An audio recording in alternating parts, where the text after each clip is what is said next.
There we go. Science! Sorry about the delay.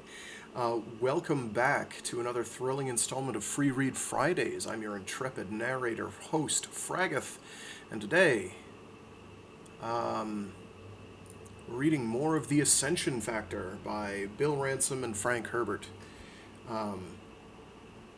Mostly Bill Ransom, given that it was published posthumously, but Frank Herbert did have some involvement before the book was written. Certainly he was involved in the previous entries considerably, and there's definitely some of the ideas in this one are clearly tie-ins to some of those. So, I do not want to go that far. I will not be able to go that far. Come on. Where are you? There you are. Good. Previously on. What did we do? Good question. I can go farther than that.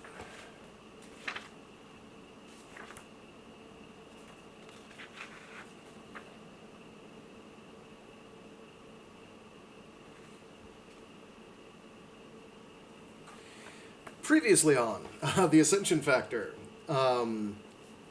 We've been introduced to most of our cast of characters, not all of them.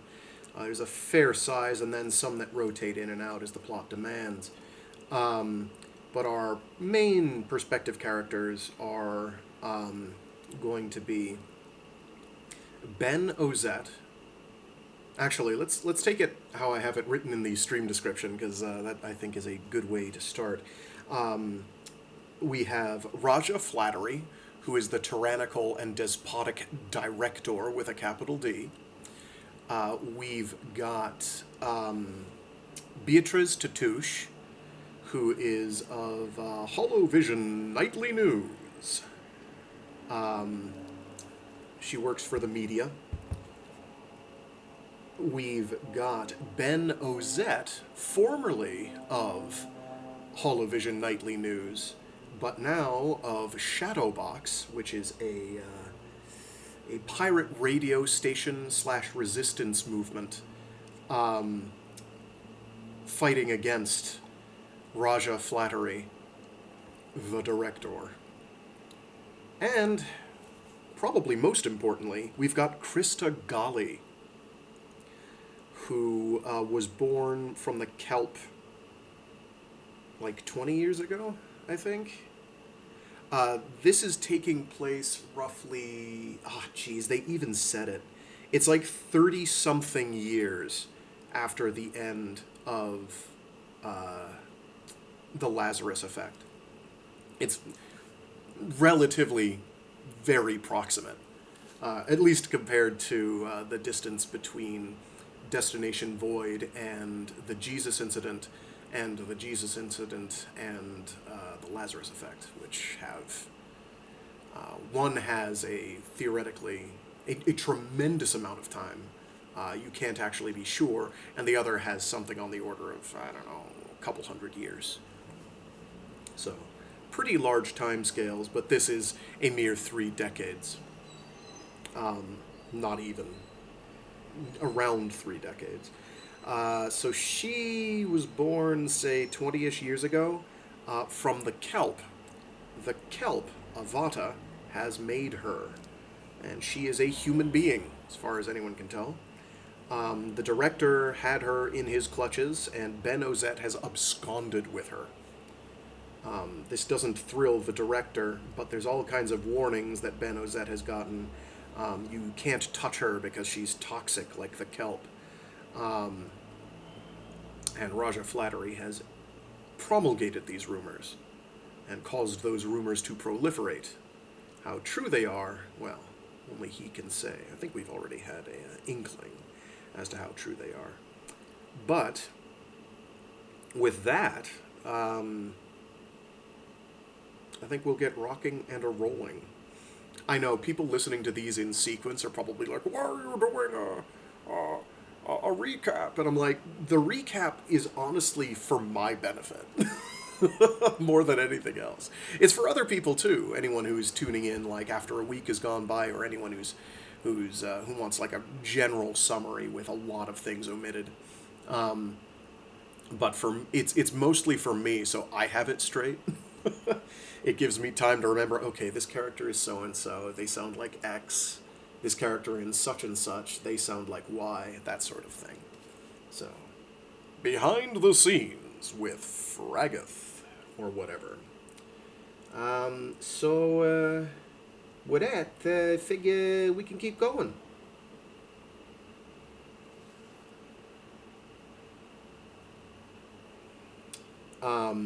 Incidentally, as per, I should have probably mentioned this before. If you are triggered by grotesque displays of authoritarianism and all the horrors of jackbooted thuggery and that fascism can bring, you've been warned now. I had kind of forgotten, and then they get into it pretty right quick in the beginning of the book, and I'm like, I probably should have made a warning. We're going to have more of that. It's going to be rough. So you've been warned. With that, though, let's get crack-a-lackin'.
When you see a cloud rising in the west, you say at once, "A shower is coming," and so it comes to pass. I forgot to turn on my recording.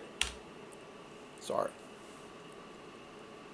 When you see a cloud rising in the west, you say at once, "A shower is coming," and so it comes to pass. And when you see the south wind blow, you say, "There will be a scorching heat," and so it comes to pass. You hypocrites! You know how to judge the face of the sky and of the earth, but how is it that you do not judge this time? Jesus.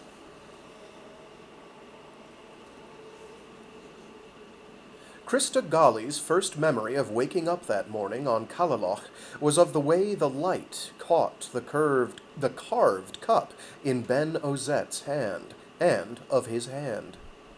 She wanted that hand to touch her, to brush her cheek or rest on her shoulder. It was so still, that hand balancing the cup on his knee, that she lay there for a while, wondering whether he had fallen asleep sitting up beside the bed.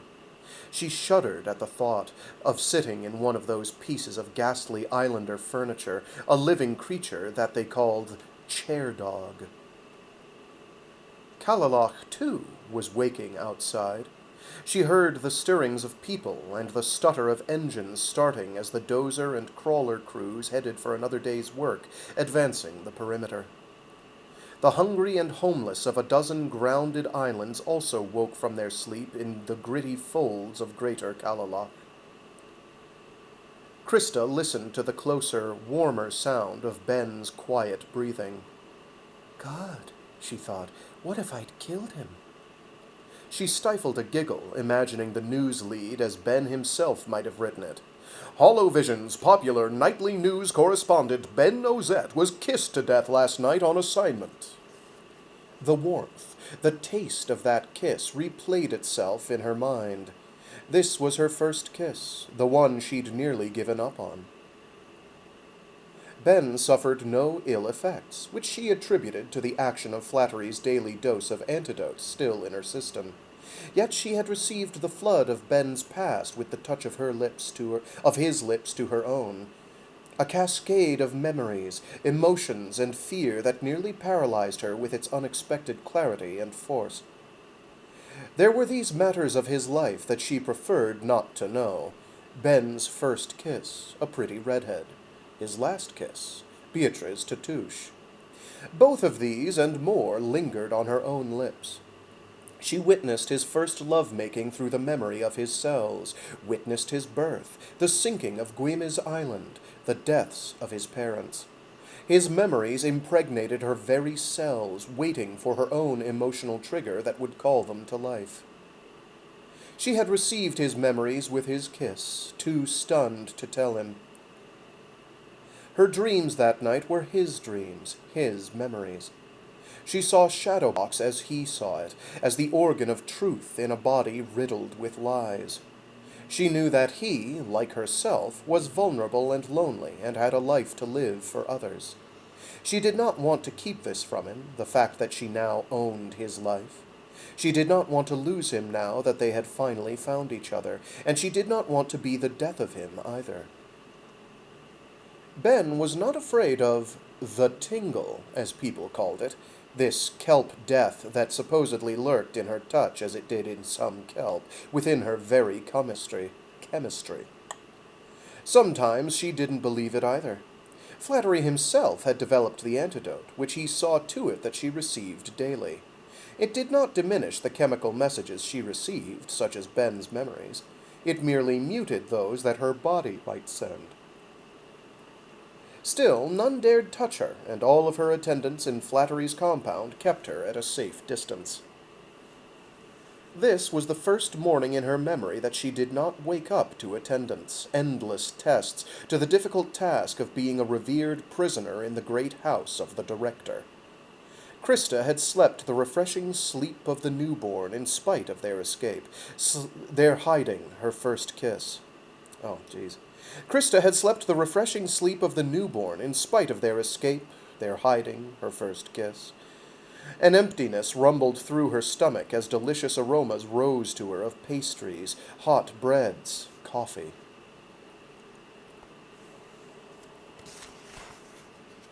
Somewhere beneath them, hot sebet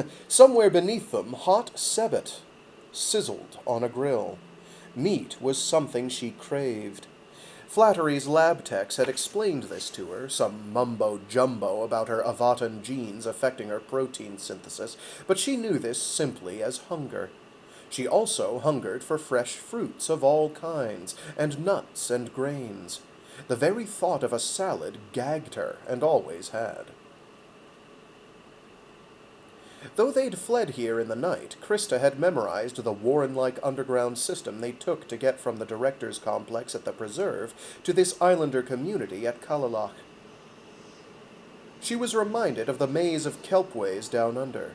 She knew nothing of the local geography, save that she was near the sea, relieving some other hunger that rumbled within.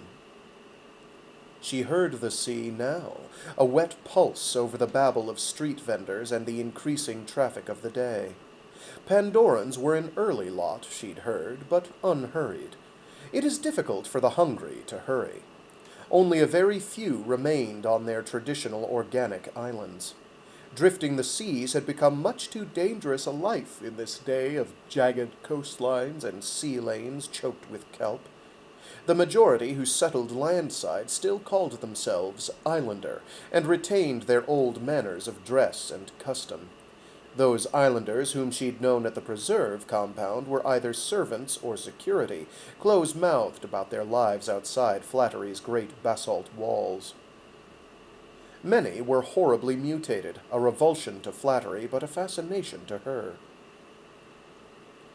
Crista Galli tucked the cover under her chin and stretched backward, unfolding to the sunlight, aware of some new modesty in the company of Ben Ozette.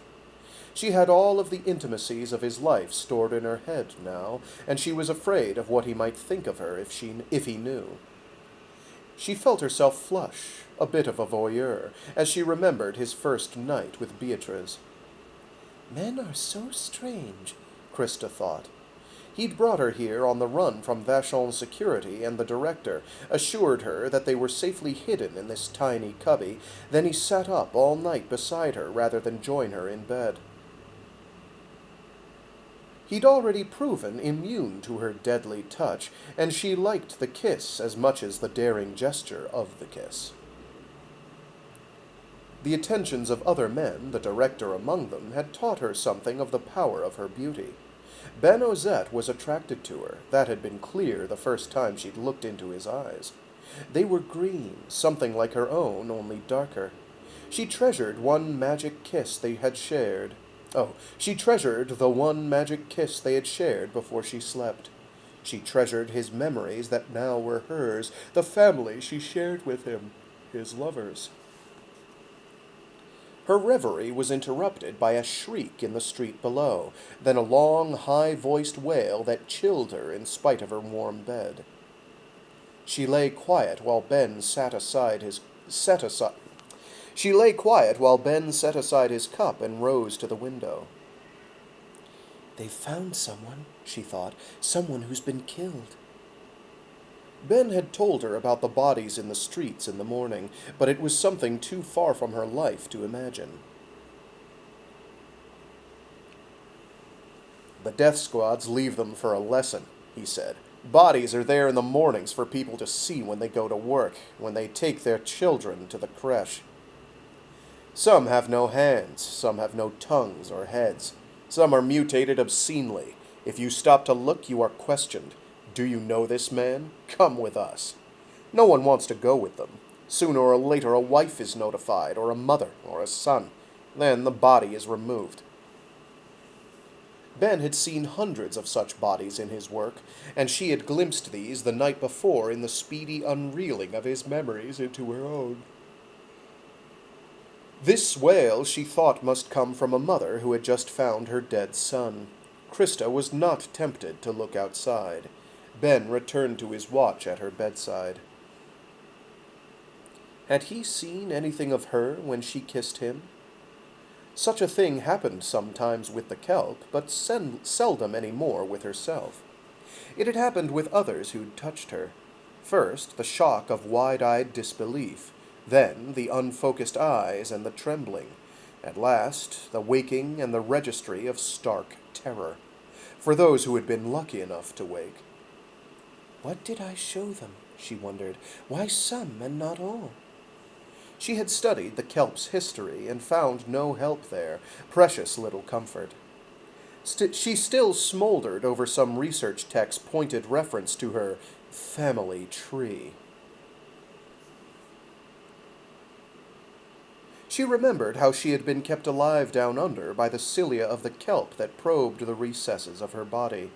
She received the ministrations of the mysterious, nearly mythological swimmers, the severest of human mutations. Adapted completely to water, swimmers resembled giant, gilled salamanders more than humans. They occupied caves, oracles, abandoned merman outposts, and some kelp lagoons. She had been one with the kelp, more kelp than human, for her first 19 years. There were some of Flattery's people who thought she had been manufactured by the Kelp, but she herself believed that couldn't be true. A lot of other Pandorans sported the green-eyed gene of Kelp, including Ben. At a little over 1.5 meters tall, she could look over the heads of most women and looked most men nearly in the eye. Her surface network of blue veins was slightly more visible than other people's because she was nearly pale enough to be translucent. One sec.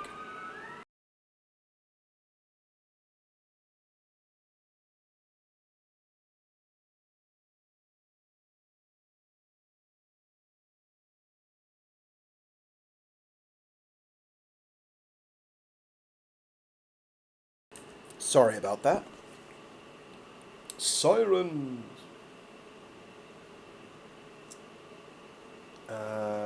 Here we go.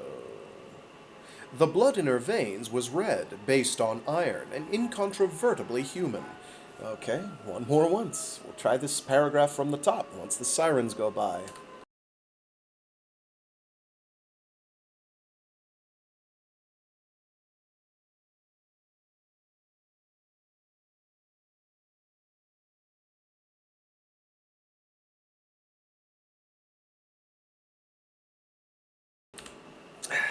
A lot of other Pandorans sported the green-eyed gene of the kelp, including Ben.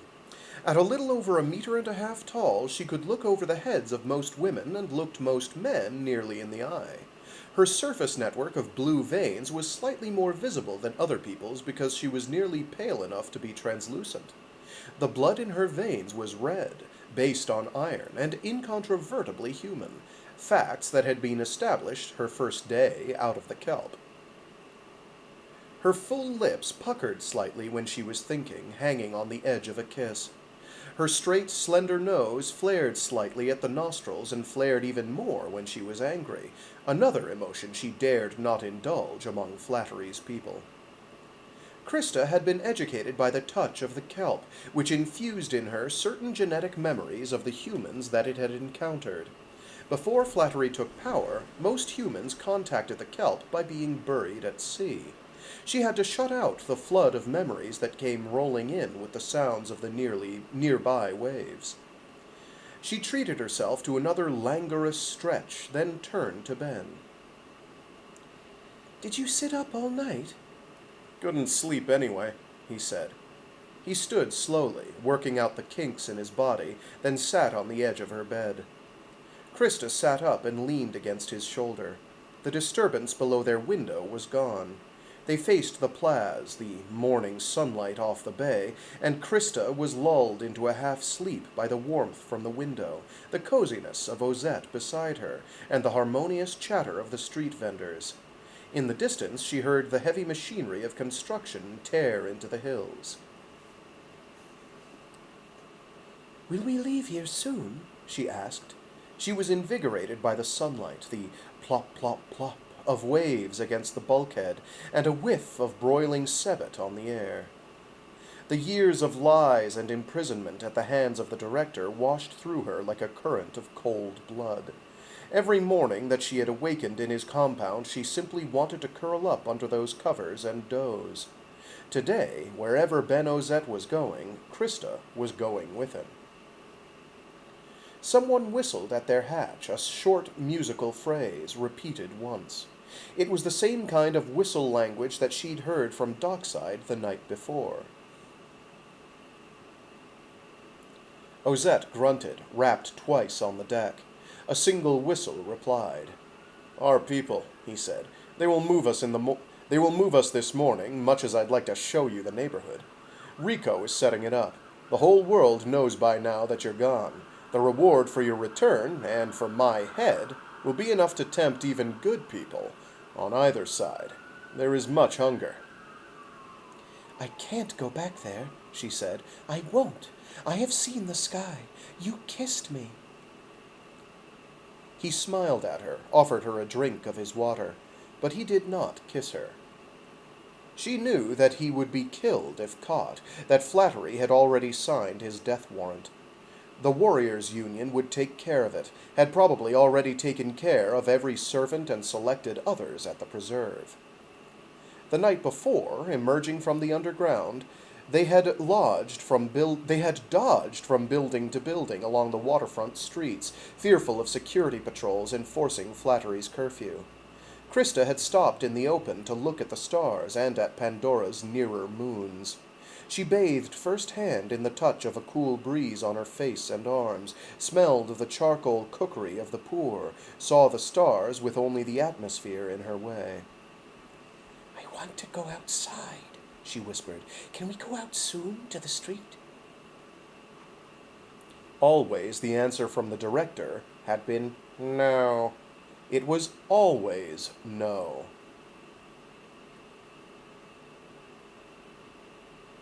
"The demons," they would say at first. "You would hardly make a meal for them." Or later, "The shadows want you killed," the director would say. Lately, he had repeated, "You can't tell. The swine could look like anyone." You can't tell. The swine could look like anyone. It would be horrible if they got their hooks into you.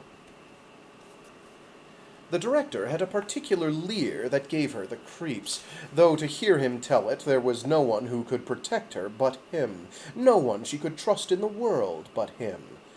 For most of that 5 years she had believed him. Shadowbox changed all that.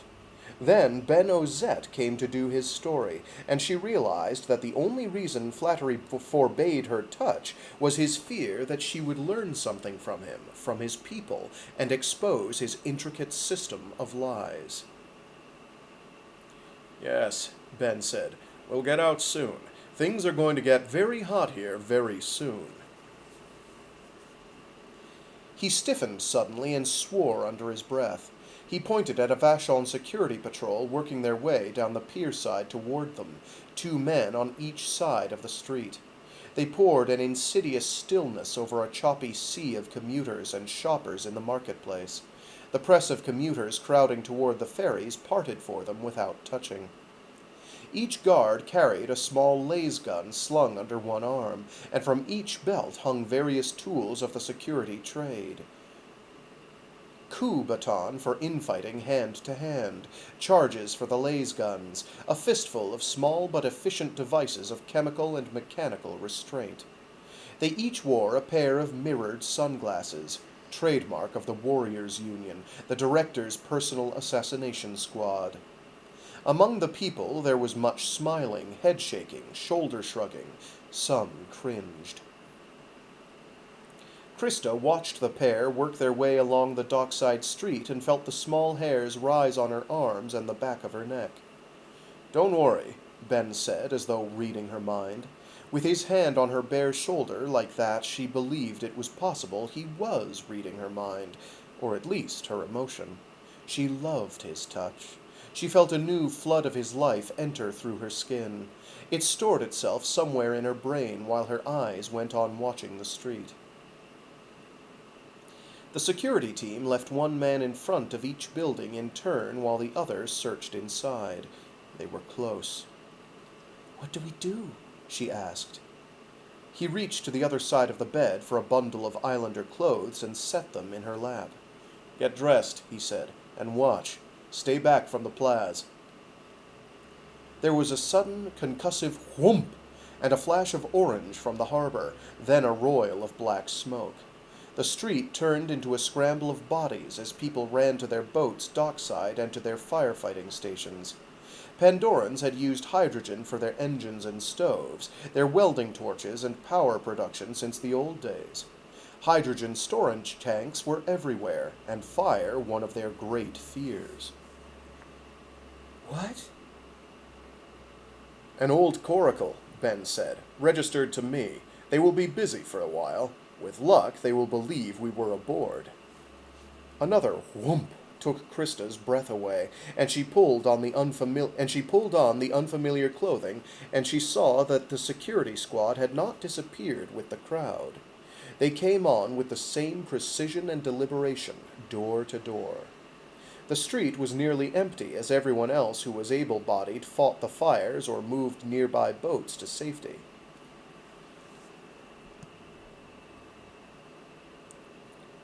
While Ben stood watch beside the window, Crista pulled on a heavily embroidered white cotton dress that was much too big for her. Her breasts, though not small, bobbled free inside.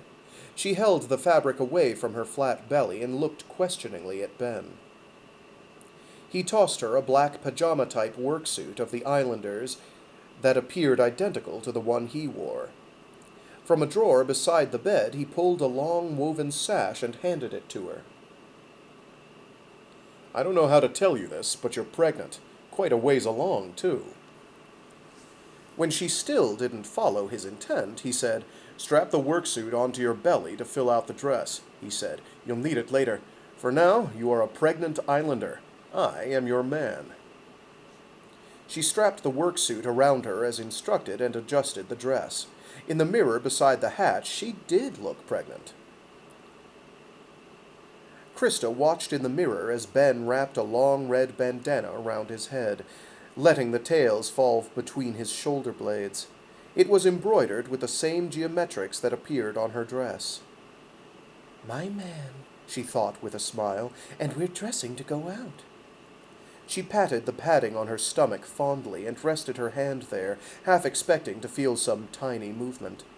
Ben stood behind her and tied a similar bandana around her forehead. He gave her a floppy straw hat to wear over it. "This manner of dress is the mark of the island I grew up on," he said. "You have heard about Guimi's Island?" "Yes, of course. Sunk the year before I was born." "Yes," he said. "You are now the pregnant wife of a Guimi's Island survivor. Among islanders you will receive the greatest respect. Among mermen you will be treated with the deference that only the guilty can bestow. As you know, it means absolutely nothing among Flattery's people. We have no papers, there wasn't time." 2 whistles at their hatch. 2 different whistles. "That's Rico," he said, and matched her smile. "Now we get to go outside."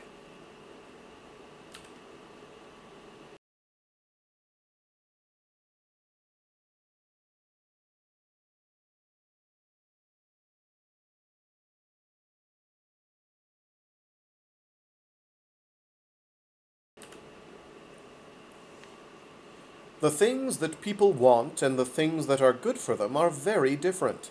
Great art and domestic bliss are mutually incompatible. Sooner or later, you'll have to make your choice. Arthur C. Clarke. Beatriz dozed a while on the couch after shutting off her alarm. The dark, plassless office at the launch site helped keep What?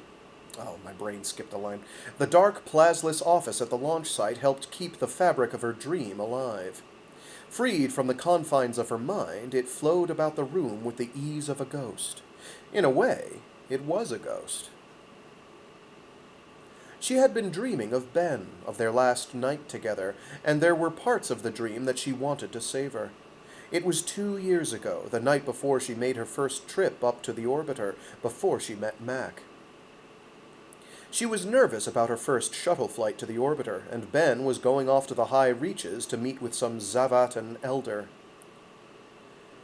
In spite of the fact that they'd been lovers for years, they both felt awkward. It was ending.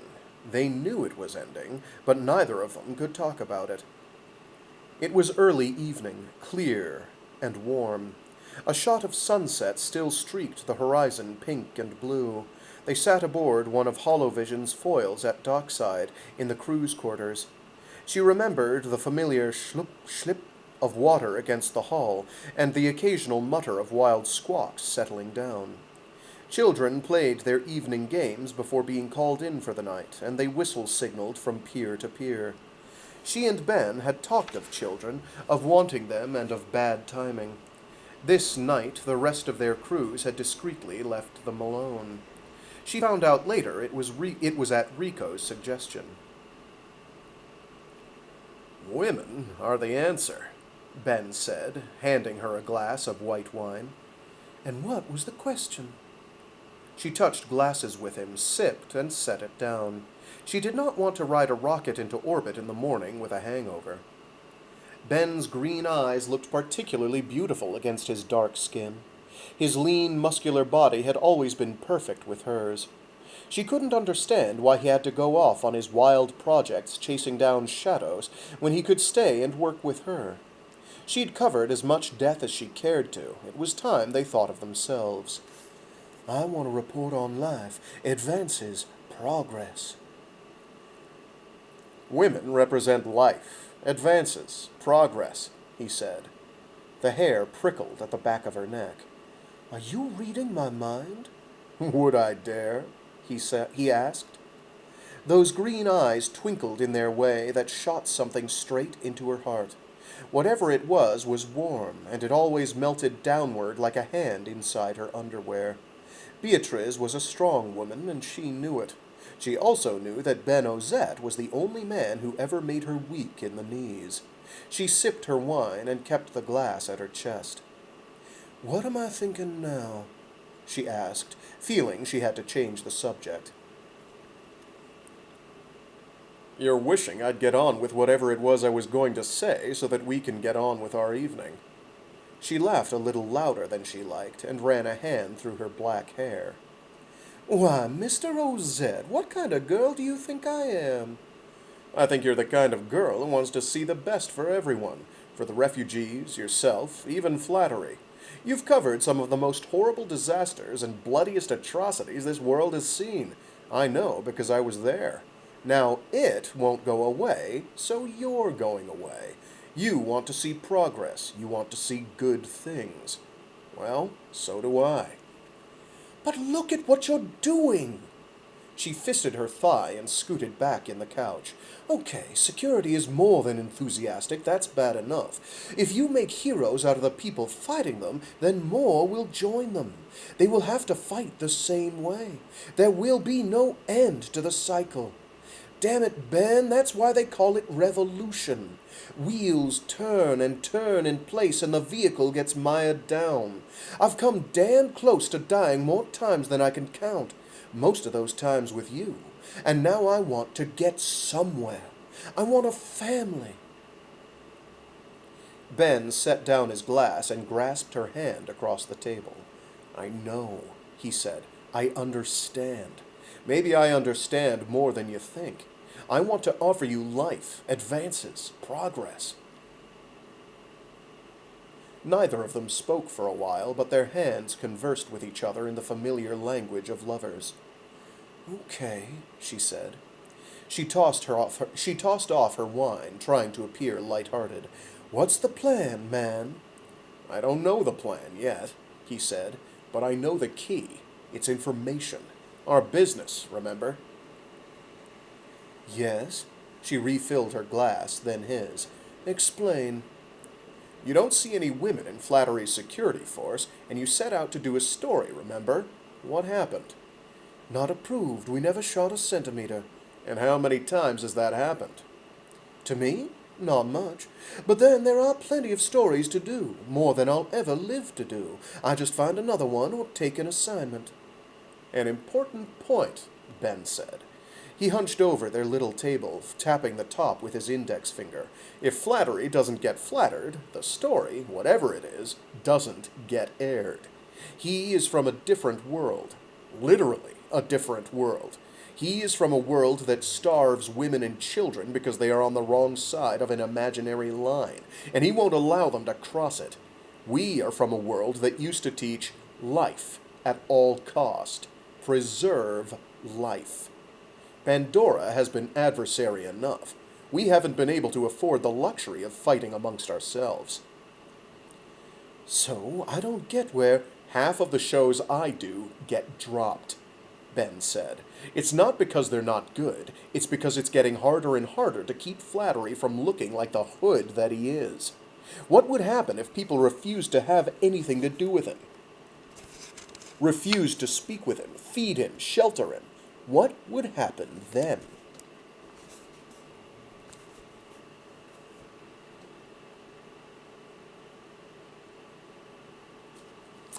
One sec. Dropped my bookmark like a fool. She laughed again. What makes you think they'd do that? It would take information. Show him up for what he is. Show the people what they can do. This whole world's been a disaster since Flattery took over. He promises them food and keeps them hungry. He keeps us in line because we know what he can do to us. He keeps us in line because we know what he can do to us. If people knew they'd be no more hungry without Flattery, without the Vashon security force, would they put up with him? It would take a miracle, she finished. She couldn't look him in the eye. This was the conversation she really didn't want to have on their last night together. He leaned over and kissed her on the cheek. I'm sorry, he said. I'm running off at the mouth again. I interviewed a group of mothers today who are petitioning the chief of security for news of their sons and husbands who have disappeared. Another group, over 500 mothers, says that they had sons killed, but there was never an investigation, never an arrest. They say security did it. There are witnesses. Now, I don't know about that. What I do know is that mothers are the ones on the march. Holovision's refusing to pick up on it, forbidding me to report on what people have the right to know. There has to be a way. I'm just thinking out loud there. I'm just thinking out loud is all. He kissed her again on the cheek, then lifted her chin. "I'll shut up now," he said. He kissed her lips, and she pulled him down to the carpet beside the table. "Promise?" She kissed him back, and untucked his shirt from his pants so she could get her hands under his clothes, onto his smooth, warm skin. His hands unbuttoned her islander blouse, unpeeled her cotton skirt, and found her bare under both. "Pretty daring," he muttered, and kissed her belly as she undressed him. "You realize we're going to get rug burn? I thought you promised to shut—" Oh, he says that. "You realize we're going to get rug burn? I thought you promised to shut up." Her alarm went off again and startled Beatriz out of her waking dream. She shut it off and sat up to give herself some energy. Ben had been right about the rug burn. They'd kicked the wine over on themselves, too. She was sure that had been the night Ben conceived the idea for Shadowbox. She sighed, trying to lift a heavy sadness from her chest. "Too bad we couldn't have convinced a little one." Oh, convinced. "Too bad we couldn't have conceived a little one," she thought. "It might have saved us both." If they had, she wouldn't have met Mac. Her relationship with Ben prepared her for Mac. He was a little older, and because of his upbringing on Moonbase, he wanted a family as much as she did. Beatriz pressed the start key on her pocket messenger, and it announced, 0630. She twisted the volume knob down and massaged her tired eyelids.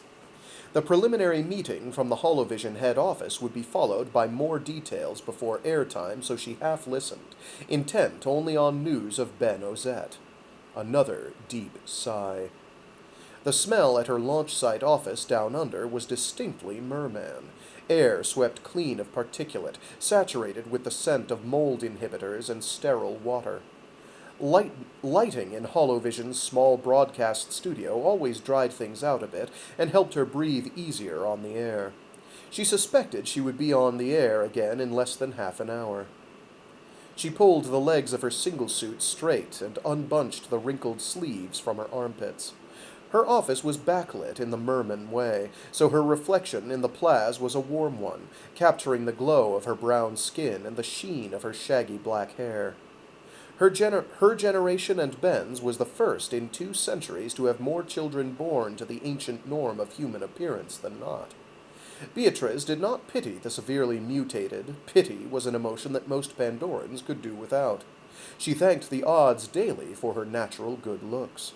Right now, she wanted a hot shower before facing her messenger's latest story of woe. "That's what Ben always called it," she thought. She spoke it aloud. "Another story of woe." Fatigue and a half-sleep deepened her voice enough that it sounded vaguely like his. It made her want to hear his voice, to argue with him one more time about who worked the hardest and who got the shower first. She smiled in spite of her worry. It was more than symbolic that they had always wound up in hot water together. It was fear for Ben that made her not want to face the messenger just yet. It was hard enough to face the fact that she still loved him, though in an unlovely way. "Suicide," she thought. "He might just as well have run the perimeter on a bet and let a dasher have at him." Beatriz knew the signs, and it was Ben who'd made her aware of them. Crossing the director was a survival matter. She dolloped enough milk into her coffee to cool it off, then sipped at the rim while she replayed the brief, chilling message. 0630 memo. Location brief. Launch Bay 5. Airtime 0645. Lead. Crista Galli still in hands of shadows. Second lead. OMCs to orbital station today. Detail. Ref terrorists, arms, drugs, religious fervor, shadows. Final assembly of void ship drive in orbit. OMC installation imminent. Items follow on location. Secondary discretion. Mandatory at 0640. Time out 0631. Beatriz glanced at the processor's time display. 0636. Secondary discretion, she muttered. That meant they were doing a time delay. Time enough that Holovision could run a pre-taped news break if she didn't show up, or, worse, if they didn't like what she said on the air. Ben had warned her it would come to this. Damn! What else was he right about? The elevator to the Newsbreak studio at Launch Bay 5 was only a dozen meters down the passageway from her office. She fingered the tangles out of her hair and hurried out the hatchway. The hurry didn't slow her worrying one whit. Ben had something to do with this Crista Galli thing, and she knew that Flattery knew that too. Why, then, was there still no release on Ben? The answer was one that Ben had tried to warn her about, and it chilled her to think it. They'll see that he disappears, she thought, if there's nothing on him in the briefing. She didn't want to think of that. Flattery knows about us, about Ben, she thought. She knew about the disappearances, the bodies in the streets of Catalogued in the mornings. Ben had warned her about this more than once, and shown her firsthand, finally, how it happened. She knew that unpopular people disappeared. She had never thought it would happen to one of them. Another thought shook her as she faced the elevator. If I don't say something about him on the air, then he's going to disappear for sure. She was scheduled to fly with the crew that delivered the OMCs to the orbital station for their void ship installation. He must know about her budding relationship with Mac, that was no secret. The installation of the organic mental cores was a nice piece of propaganda for Flattery that would take her conveniently out of the picture. It would also make it impossible for her to investigate Ben's disappearance on her own. She hadn't known what to think last night when she'd had to fill in for Ben. She'd read the prompter cold, too surprised at the lie on her screen, at the suddenness of the lie, to challenge it there. Flattery had finally tossed her a gauntlet. What is the worst? She asked herself now. The worst would be that they both would disappear. She squeezed into the elevator among the press of techs and mechanics, left their greetings unreturned. They were a sweaty bunch in the cramped humidity. What is for sure? For sure, Ben would disappear if she said nothing, if Holovision Nightly News continued to lie about his absence. She rounded the passageway into the studio suite of the Holovision feature assignment crew. It was an engine assembly hangar with 10-meter-high ceilings. The makeup tech's hands were fussing over Beatriz's hair and face as soon as she entered the hatchway. Someone else helped her slip into a bulky pullover blouse with the Holovision logo at the left breast. As usual, several of the crew were talking at once, none of them saying what she wanted to hear. She wouldn't be doing this news break unless Ben were still missing. She had seen Ben and Crista Galli together a few days ago at Flattery's compound. Ben and Crista, in the hibiscus courtyard. Ben leaning toward Crista in that intent way he had. Beatriz knew then that he had fallen in love with the girl. She also knew that he probably didn't know that yet himself. I should have had a talk with him. Not a lover talk, a friend talk. Now he might be dead. She patted her cheeks flush, and the lights turned up. It was nearly time, and still she spoke to no one, heard little, viewed the blank prompter with a certain measure of fear. He had held her own gaze intently hundreds of times over the years, dozens of times with the same argument. I look at the big picture, she'd say. Pandora's unstable, we've seen that. We could all die here on any given day at the whim of meteorology. We need another world. And he would always argue for the now. People are hungry now, he would say. They need to be fed now, or there won't be a later for any of us. She always felt insignificant in the studio in spite of her fame, but today, as they scrubbed and dusted her face, fluffed her hair, and placed her earpiece, she was writing her own script for the news break, one that she hoped would keep Ben in the news but keep Flattery off her back. She looked into the prompter, adjusted the contrast, and cleared her throat. She had 30 seconds. She cleared her throat again, smiled at the lens cluster, and took a deep breath. 10 seconds, B.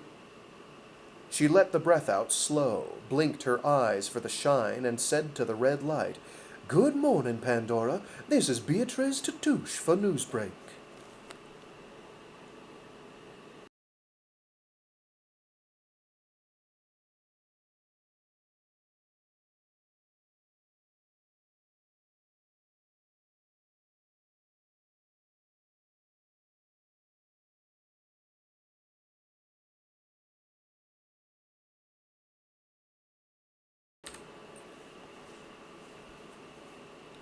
Since every object is simply the sum of its qualities, and since qualities exist only in the mind, the whole objective universe of matter and energy, atoms and stars, does not exist except as a construction of the consciousness, an edifice of conventional symbols shaped by the senses of man.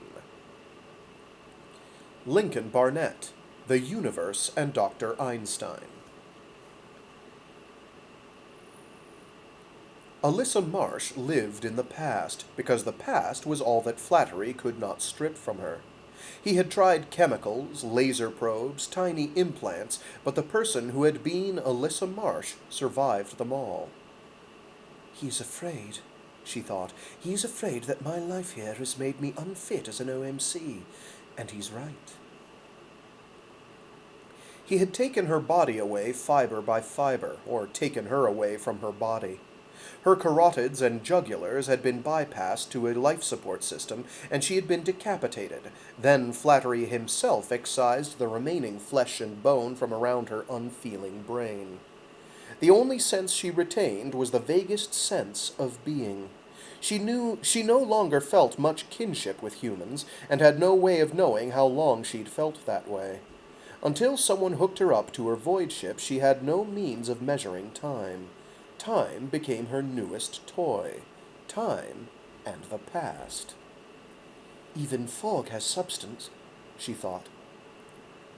Logic told her that her brain still existed, or she wouldn't be entertaining herself with these thoughts.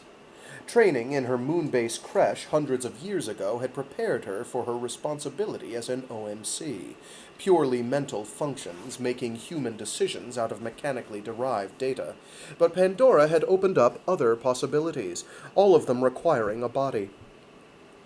Having a child, something she'd never have been permitted as a moon-base clone, changed her perspective, but it didn't change her indoctrination. She kept her child's birth secret, especially from his father, Raja Lon Flattery No. 6, the director. Without eyes or ears, she would have thought herself a perpetual prisoner of a completely silent darkness. Without skin, she expected not to feel, and without the rest, she imagined she'd sniffed her last blossom, tasted her last bootleg chocolate. None of this proved to be true. Alyssa had expected to be cut off from her senses, but reality proved her to be free of them instead. Like the gods, she was free now to clench the folds of time and replay her life at will, mining sensory details that she'd missed when they filtered through her emotions. She did not miss her emotions much, either, but she allowed as this might be a simple denial process protecting what was left of Alyssa Marsh from the full horror of what Flattery had done to her. "You'll be the organic mental core," he had announced to her. He spoke of it as a privilege, honor, as the salvation of humankind. He might have been right about the salvation of humankind. At the time, even drugged as she was, she didn't buy the first two. She recognized that she was listening to one of the oldest arguments for martyrdom known to her species. "Be reasonable," he'd told her. "Accept this banner, and you will live in 1,000 bodies. The void ship itself will become your bones, your skin." "Spare me the speech," she slurred, her tongue thickened by drugs. "I'm ready. If you're not going to let me go back to my studies in the Kelp, if you're not going to kill me, then just get on with it. She now felt that the major difference between herself and the Kelp was that the Kelp's entire body was also its brain. The tissues were integrated and the appropriate accomplishments measurable. Flattery would hear none of this. He had spoken to her of an Elysium of sorts, of a pain-free and disease-free life. He reminded her that an OMC in its harness was the closest that humans came to immortality. This did nothing to comfort her. She knew the insanity record of other OMCs, the rate at which they'd turned rogue and destroyed their host ships, and their expendable cargoes of clones like herself, and Flattery, and Mac. Indeed, the same thing had happened aboard the void ship Earthling, which brought them all to Pandora. 3 OMCs went crazy, and the crew had to fabricate an artificial intelligence to save their skins. It brought them to Pandora and abandoned them there. I'm understanding that more and more, she thought. I'd like to meet this ship sometime, interface to interface. Words had always amused her, and a lack of flesh to laugh with did not seem to diminish that amusement. Thinking of her son was always serious, however, especially since he'd made such good headway in Flattery's security service. She thought of him now because her one regret was not seeing him face to face before she shocked my mortal coil, she thought. I wanted to see him with my own eyes. No, I wanted him to see me before this. She had given him up to an upwardly mobile merman couple rather than risk what would happen if Flattery found out she'd borne him a son. She had been afraid he would kill her and take the son, turning him into another ruthless director. I should have kept him, she thought.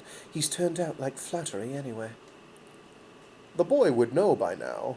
She'd left the appropriate papers hidden in her cubby before Flattery reduced her to a convoluted lump of pink tissue. It had been her last act of sentimentality. Your body betrays you, Flattery growled that last day. You've had a child. Where is it? I gave it up, she said. You know how I am about my work. I have no time for anything but the Kelp. A child, well, it was only a temporary inconvenience. It was the kind of argument that Flattery would make, and he bought it. He never seemed to suspect that the child was his. Their liaison had been brief enough and long enough ago that Flattery seemed not to remember it at all. He had made no further reference to it after she left his cubby for the last time more than 20 years back. He only grunted his acknowledgment, probably thinking that the child was the product of a recent indiscretion. He could not deny her passion for her work in the Kelp. Only Dwarf Macintosh shared her passion for delving into this mysterious near-consciousness that filled Pandora's seas. I should have kept him with me in the Kelp, she thought. Now he's become what I'd most feared, and I've lost his presence, too. In her present state, the OMC Alyssa Marsh dwelt often on that birth, and those few precious moments her child had been with her. He had stopped crying immediately after birth, happy to watch the Natali as they cleaned up his mother and the room. He had a full head of black hair and seemed fully alert right from the start. He was a month overdue, the midwife said. Looks like he wasn't wasting his time in there. After a few minutes, she handed him to the couple who would give him their name. Frederick and Casimira Brood had visited her weekly for the past few months, and they had made full arrangements for his care. It would cost Alyssa dearly, but she wanted him to have the best of chances. Flattery was determined to turn Kalalak into a real city, the center of Pandoran thought and commerce. He had hired the young Broods, an architect and a social geographer, to build the security warehouses and garrisons for his troops. There was talk at the time that they might get the university contract. Who could have foreseen the changes in Pandora, the changes in Flattery then? I could, she thought. I thought development of the Kelp as an ally more important than raising my son. If she had had her body with her, she would have let out a long, slow breath to relieve the tension that would have been brewing in her belly. She had neither belly nor breath, and her reason now was relatively free of emotion. I did the right thing, she thought. In the grand scheme of humankind, I did the right thing.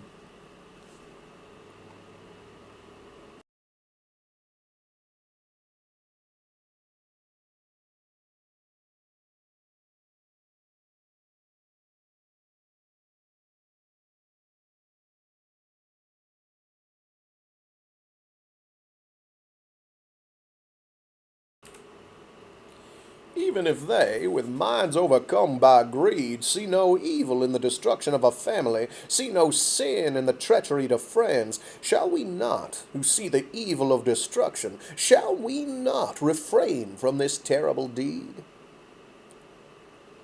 From Zavatan Conversations with the Avata, Queets Twisp, Elder.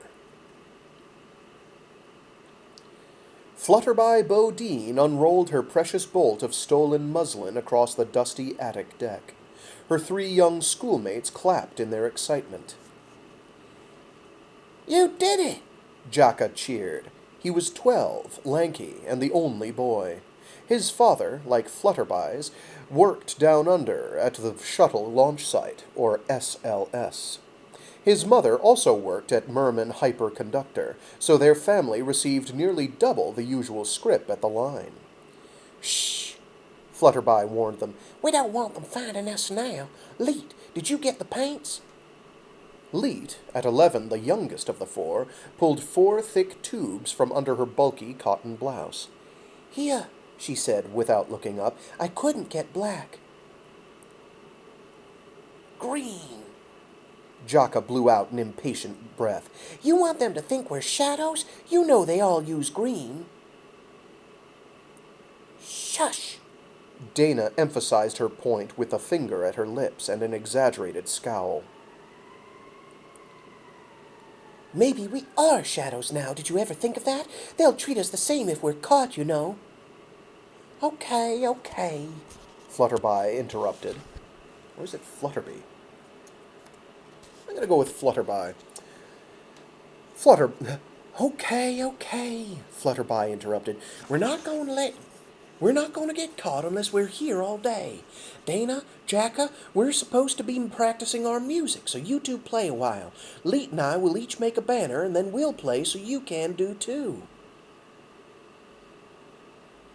Security's all over the street this morning, Dana warned. It's because of Crista Galli. Maybe they think she's around here somewhere. Maybe she is around here. We should have a lookout.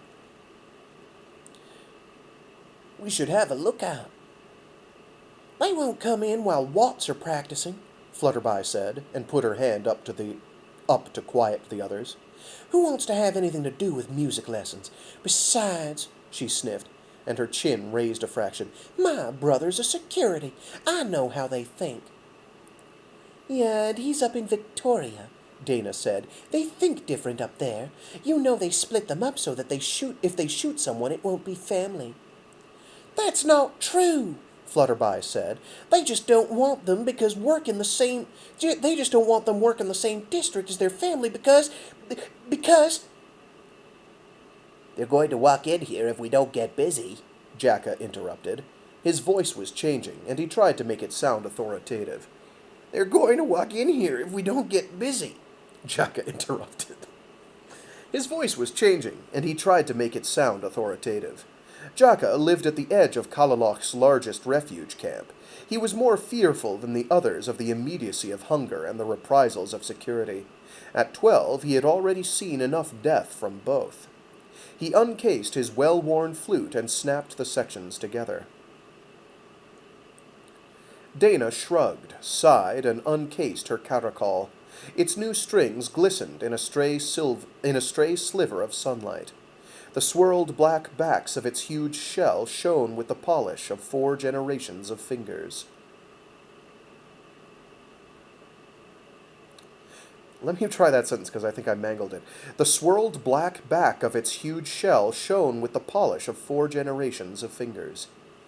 Give me an A, she said. Jaka obliged, and as they proceeded to tune the caracol, the other 2 youngsters tore the cloth into 4 equal lengths of about 3 meters each. Has your brother ever killed anybody? Leet whispered. Of course not, Flutterby said. She smoothed out the wrinkles in their cloth without meeting the other girl's eyes. He's not like that. You've met him. Yeah, Leet said. Her brown eyes brightened and she giggled. He's so cute. Flutterby found that she got her banner lettered with less than half a tube of green. It was dark green and would be nearly as visible as black. The large block letters read, "We're hungry now." It had become the rallying cry of the refugees, but she'd heard it mumbled everywhere lately. As scarcity spread and rations declined, Flutterby had even heard it whispered in the line.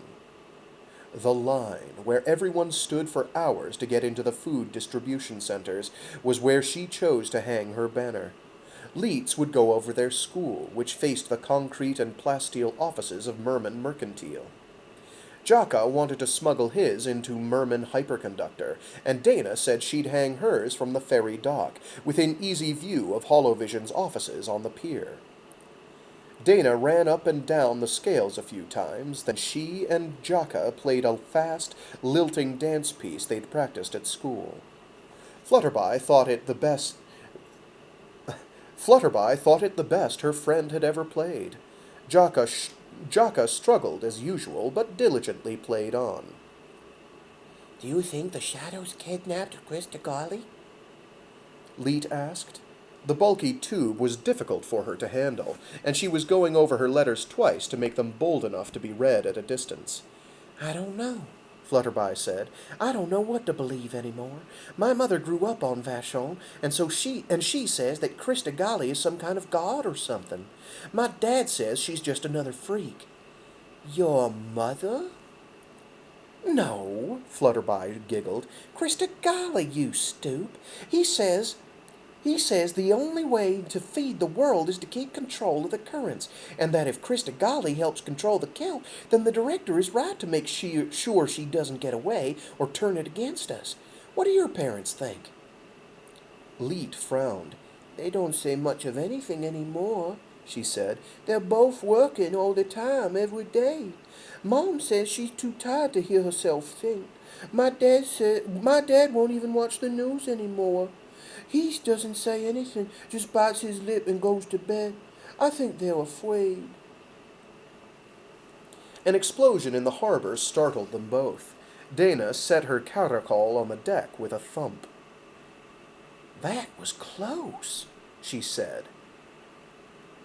That was close, she said. Oh. Dana had a lisp that came out when she was nervous, and it slipped out now. That was close, she said. Dana had a lisp that came out when she was nervous, and she slipped into it now. The 4 of them crowded the tiny Plaz porthole at the far end of the attic. A smudge of black smoke blotted the sky to their right at the end of the street. Looking up the street to the left, Flutterby watched the giant cup on the Ace of Cups sign swing to and fro from the concussion. The street was packed with morning commuters and vendors at their little tables. Flutterby heard a gasp from Dana, and looked where she pointed, straight beneath them. Security, she whispered. He's covering the hatch. They must already be inside.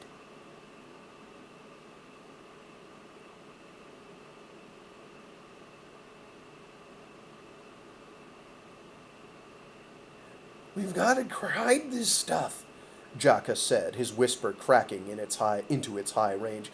If they find this, they'll kill us. Or worth, Dana Dana muttered. They scrambled to gather up the paints and to roll up the 2 wet banners, but it was too late. The flimsy hatch burst aside as a fat, no-neck security kicked it in. Another, nearly identical to him, slipped inside and waited with his back to the wall. Look here, he said, straightening the banners with the muzzle of his weapon. A little nest of flatwings, no? Without waiting for a reply, he snapped 2 bursts from his laser gun. Jaka and Leet dropped to the deck, dead. Flutterby wanted to scream, but she couldn't catch her breath. They're what? His partner said. What did you... Maggots make flies, the other said. We have orders. The muzzle came up again, and Flutterby didn't even see the flash that killed her.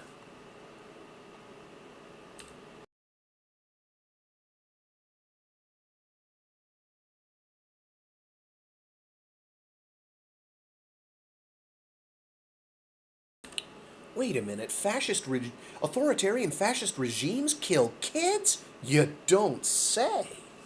Who knew?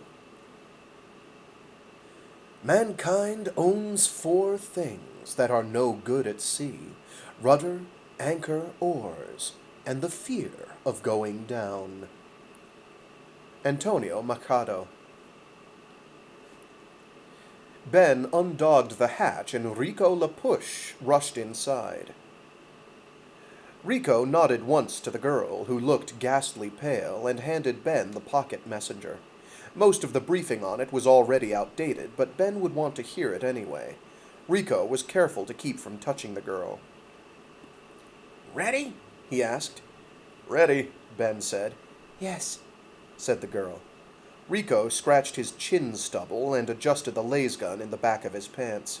He had been with Ben since Guimi's Island was sunk, more years than Crista Galli had been alive. His mistrust of people had kept them alive more than once, and he did not intend to let his guard down with Her Holiness. Deja vu, he said to Ben, nodding at her islander dress. She reminds me of the old days when things were simply tough. The streets are crawling with security. She'll need a good act. You can speak to me, Crista interrupted, her cheeks flushed with a run of anger. I have ears to hear, mouth to answer. This sister is not a chair dog, nor a glass of water on her brother's table. Rico had to muster a smile. Her islander accent was perfect, her phrasing perfect. She was a very quick study. Of course, she had more intimate ways of getting inside people's heads. Thank you for the lesson, sister, he said. You are most cheerfully dressed. My compliments. Rico noted Ben's smile and the fact that his partner's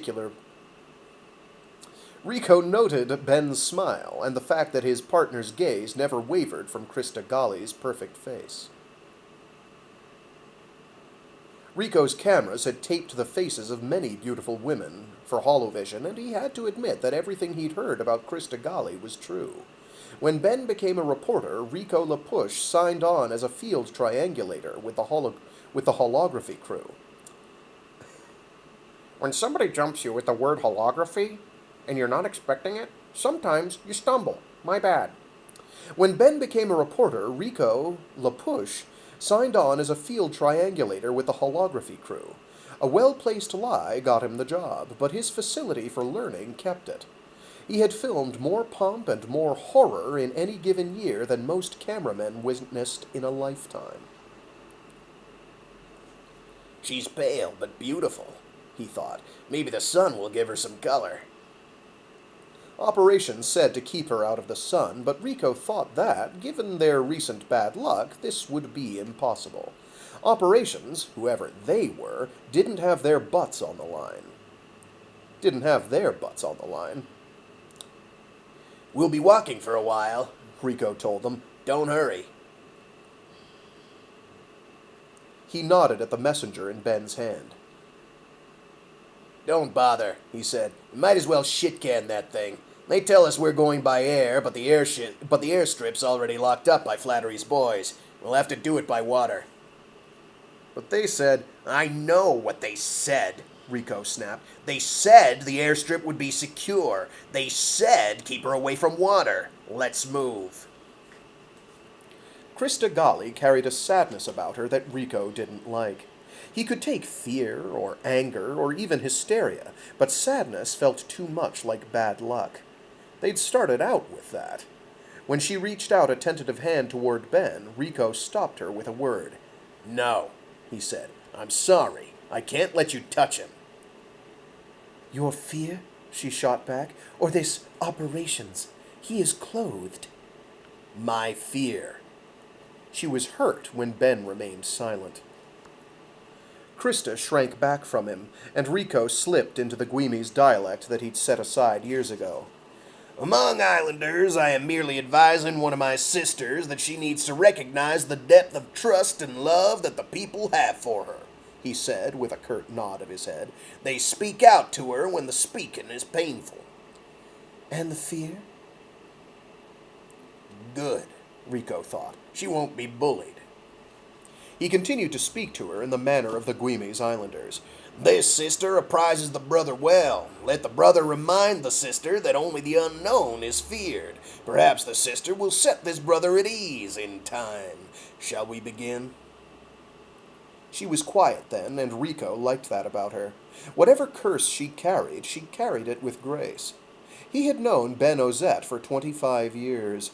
Rico had fallen in love with a dozen women during that time, but Ben had only fallen once.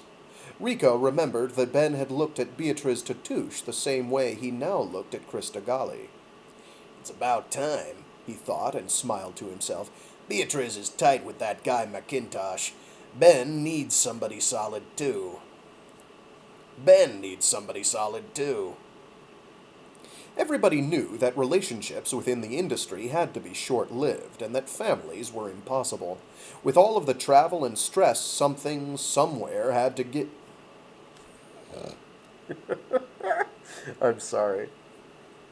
Sometimes I catch myself putting kind of useless emphasis on the wrong syllable. And I'm like, don't power on, you can do better, buddy. So here we go. Where were we? With all of the travel and stress, something, somewhere had to give, and it was usually the relationship. Rico had given up long ago, and was currently seeing a redhead who worked full-time for operations. "The harbor," Rico said as they started down the ramp. "It's a madhouse there, and so far no security near the flying fish. Victoria's as secure as Victoria gets, so we'll head up there. Risky, but not so risky as this." They turned right, walking slowly down the pier toward the crowd at dockside. Rico trailed slightly behind the couple, keeping buildings and hatchways close, and didn't speak. He nearly stumbled into the Galli girl several times as she stopped suddenly to stare at some of the shops and the relics of herself that were sold there. At each shop she pulled the mantilla closer about her face. Or is it mantilla? It's some sort of a face wrap. Mantilla. I don't know if that's a Spanish or a mantilla or a mantilla. I don't know. So it's true, Rico thought. She doesn't know. He watched her reach out toward a tasteless vest in a glass case that bore the inscription, "Vest of Crista Galli, worn at age 12, not for sale." Also arranged about the case were various microscope slides with blood smears on them, a clipping of hair too obviously dark to be hers, and several bits of cloth, all with price tags, all claiming to come from Her Holiness, Crista Galli. Above the case was scrawled a hand-lettered warning. "Extreme danger, do not touch. Safety packaging included with each sale." You'd think she'd never seen a dog before, he thought, watching her, or a chicken. She sure went loony over those goddamn chickens. Rico dawdled close behind them and tried not to listen to their talk. He hadn't eaten since the previous morning, and the charcoal spatter of hot food set his stomach rumbling. He was a little nervous. Plenty could still go wrong, but the diversion had taken one patrol off their backs. If the boys are doing their jobs, we shouldn't see a security between here and there on the... Oh, jeez. If the boys are doing their jobs, we shouldn't see a security between here and the boat. Just as he thought it, he knew better. But there was no calling the thought back, and there was no calling back the two security guards rounding the corner ahead of them. Rico pressed a switch on the broadcast unit in his pocket. A third explosion went off near the harbor, but neither guard took the bait. Rico sighed and adjusted the laser gun at the back of his waistband. It was an older model, short range. He remembered thinking, as the two guards veered across the street toward them, how difficult it had become to buy spare charges. Ben and Crista saw the security and slowed to a stop. Commuters and street vendors pressed past them in waves. Rico stopped too, a few paces behind them and in front of a deep hatchway. With the new explosion, there was a renewed flurry among those crowding toward the harbor, and Rico was not happy that Ben had stopped. Both of the men approaching wore the khaki fatigues of the Vashon security forces, rank 4.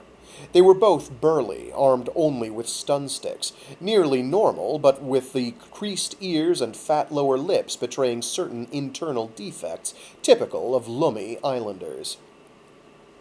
Just as Rico's hand clutched the grips of his laser gun, Crista Galli stepped forward, exaggerating the rolling walk of the heavily pregnant. She spoke, her hand upraised and head tilted in the Guimi's fashion of greeting. "Brothers," she said, "this mother cannot find a rest station, and she is in great need." This she delivered matter-of-factly and turned her palm up. Though the guards were obviously jumpy, the response was automatic. Up 2 streets, 1 street left. The shops... The other security gave his partner a shove and interrupted.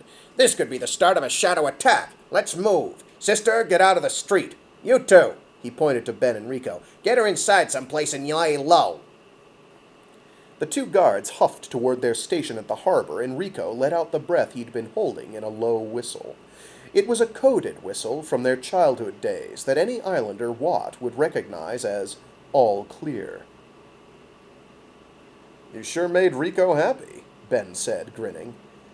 Got it all on tape, too, Rico said.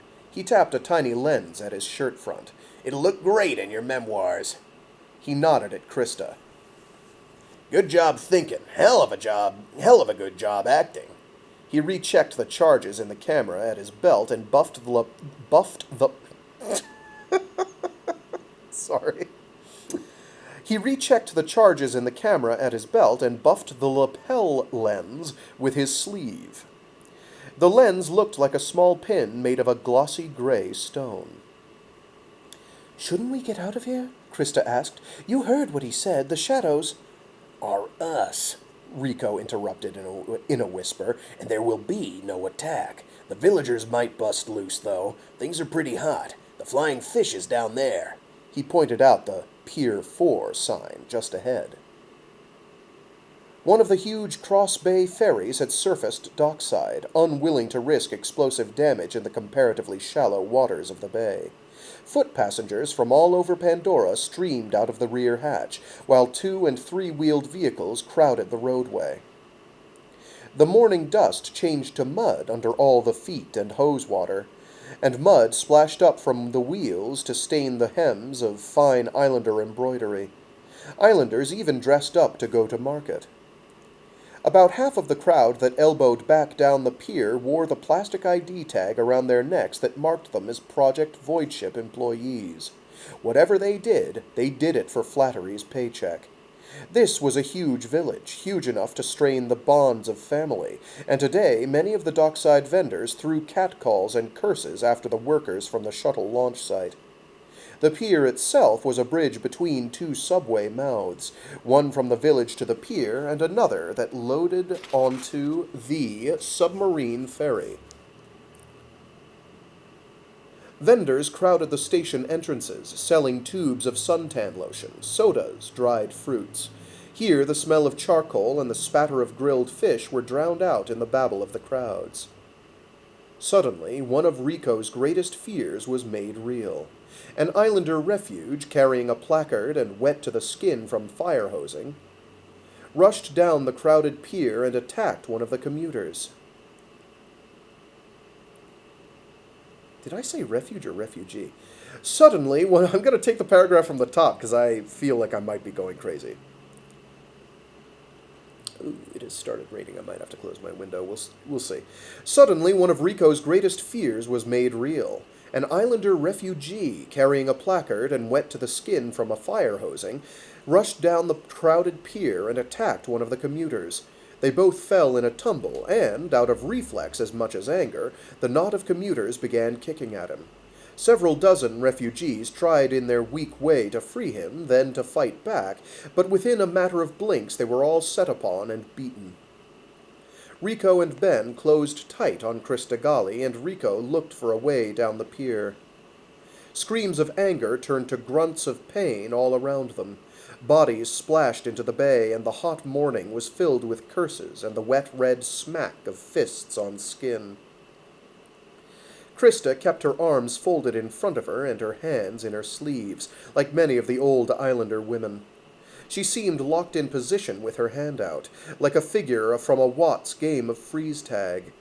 As they worked through the crowd, she stumbled on the islander's battered placard, and Rico saw that it read, "Give a brother a break." A splintering sound and the wail of bent bracing came from behind them, then screams of fear. Rico saw, over his shoulder, that a portion of the pier had given way, and hundreds of people spilled into the water. "That might cool things for now," he thought, "but not for long." "Walk slower," Rico said at Crista Galli's ear. "You're tired and pregnant and haven't eaten since last night." He knew the last was true. He thought of all the meals he'd missed as a Watt, wondered when was the last time Crista Galli or the director had missed a meal. He and Ben missed plenty working the news business, but that was different. When Rico was a Watt, he hadn't chosen to go hungry.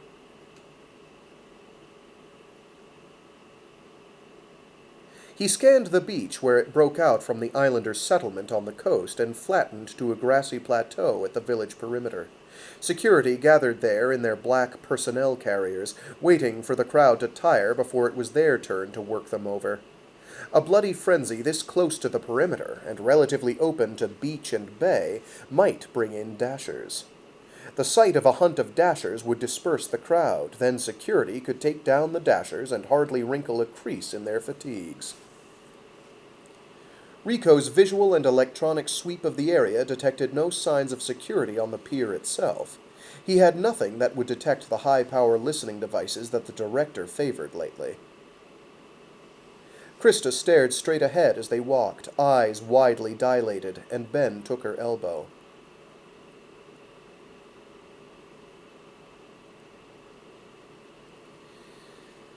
Tell them before we go that they are all one. Make them understand that they are all the same being, and if they cut off their arms and legs, they'll die. Ben gripped her elbow and gave it a shake. Rico saw her eyes as she turned to face him. They went from wild, wide, and unfocused to normal. Rico noted that Ben was careful and didn't touch her skin. "We're going to Port Hope," he lied, talking quickly as they walked. "The lake there is beautiful this time of year, and even with the altitude, you will find it warm at night. The older islands are too vulnerable. We have strong loyalties among the mermen, but you can't move freely in their settlements down under. Our immediate danger is security. The director's got spotter planes up all along the coast, particularly near the preserve. Of course, there are his skyhawks. At sea, we are vulnerable to the Kelp." He paused, and when Crista looked his way, he nodded, then continued. The director's new fleet of foils, some of which he conveniently sold to Vashon Security. Of course, we also have his spies among us." Rico was relieved. What Ben had said was for the benefit of listening devices, not for Crista Galli. He was sure, by her blank stare, that she had not understood a word. She shuffled on through the shouts and cries along Pier 4 as though she heard nothing. Rico saw that there were more boats burning now, maybe a dozen, and firefighters were trying to push them away from the others.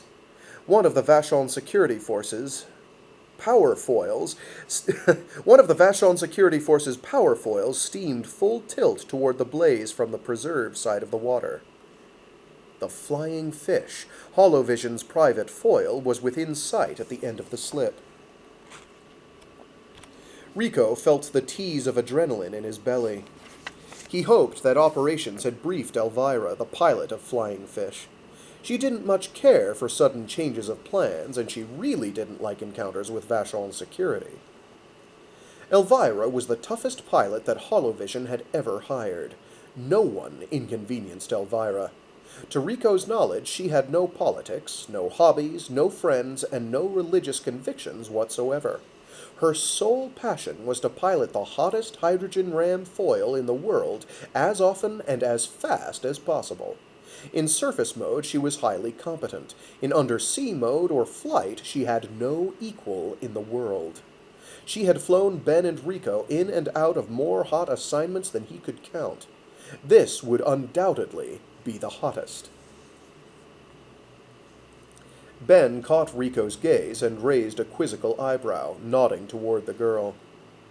Rico scratched his 2-day beard. Crista turned to stare past him at the crowd that now had worked its way up the pier, gathering bodies and momentum, and was now fanning out into the streets of Calalach. Everyone who was to remember this event recalled that the morning air split with a crack like summer thunder or a whip. No echo, not a breath of breeze. Even a cluster of fussing children nearby silenced themselves in their mothers' skirts. Rico touched a fingertip to each of his ears, acutely conscious of the scratchings at each contour, each follicle and fold. If a shockwave had hit his ears, they'd still be ringing. She did that in our minds. Crista felt the sudden clap of stillness crack with her anger. She was glad that Ben and Rico were the first to recover, though what she saw in their eyes was clearly fear. The mob had stopped, momentarily stunned and looking about for a weapon, then it boiled anew at the onslaught of the truckloads of Vashon security that came to meet it. Crista spun away from them and boarded the Flying Fish, still affecting the wide-beamed walk of the largely pregnant. She stood on the deck, beside the cabin hatchway, hugging herself and looking out to sea.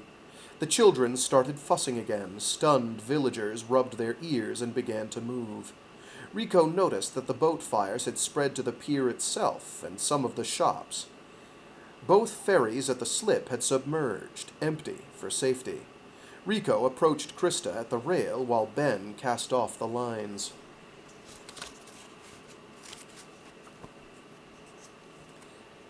This was coming for months, Rico said. You could tell by the feel in the streets. They've had enough. It's too soon and they're not organized. It will fail, for them. Some will be drawn out after us. Some to the harbor. Others to the attack that is inevitable inside the settlement. That will leave the preserve weak. It's too well protected, she said, her voice matter-of-fact. They will fail. She fixed Rico with those striking green eyes. He noticed, once again, that they were dilated in spite of the sunlight. I know how you felt now, back there, when you were so afraid of my touch. She smoothed the dress over her makeshift belly. What I know of the shadows and what you know of me are the same. I only know what Flattery told me. I don't know whether you should fear my touch. Do you know whether I should fear yours? When he didn't answer, she turned and shuffled into the cabin of the Holovision foil in silence.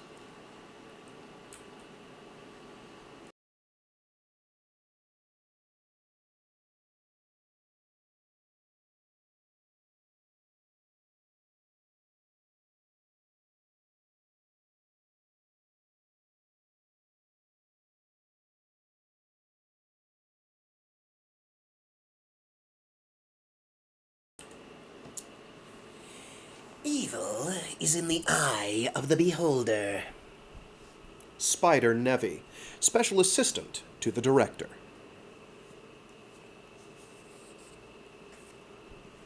Lights had been suitably dimmed in the director's hollow suite, and one tight spotlight illuminated his face from below. This effect accentuated Flattery's height, nearly a head taller than the average Pandoran, and it added an imperiousness to his stature that pleased him.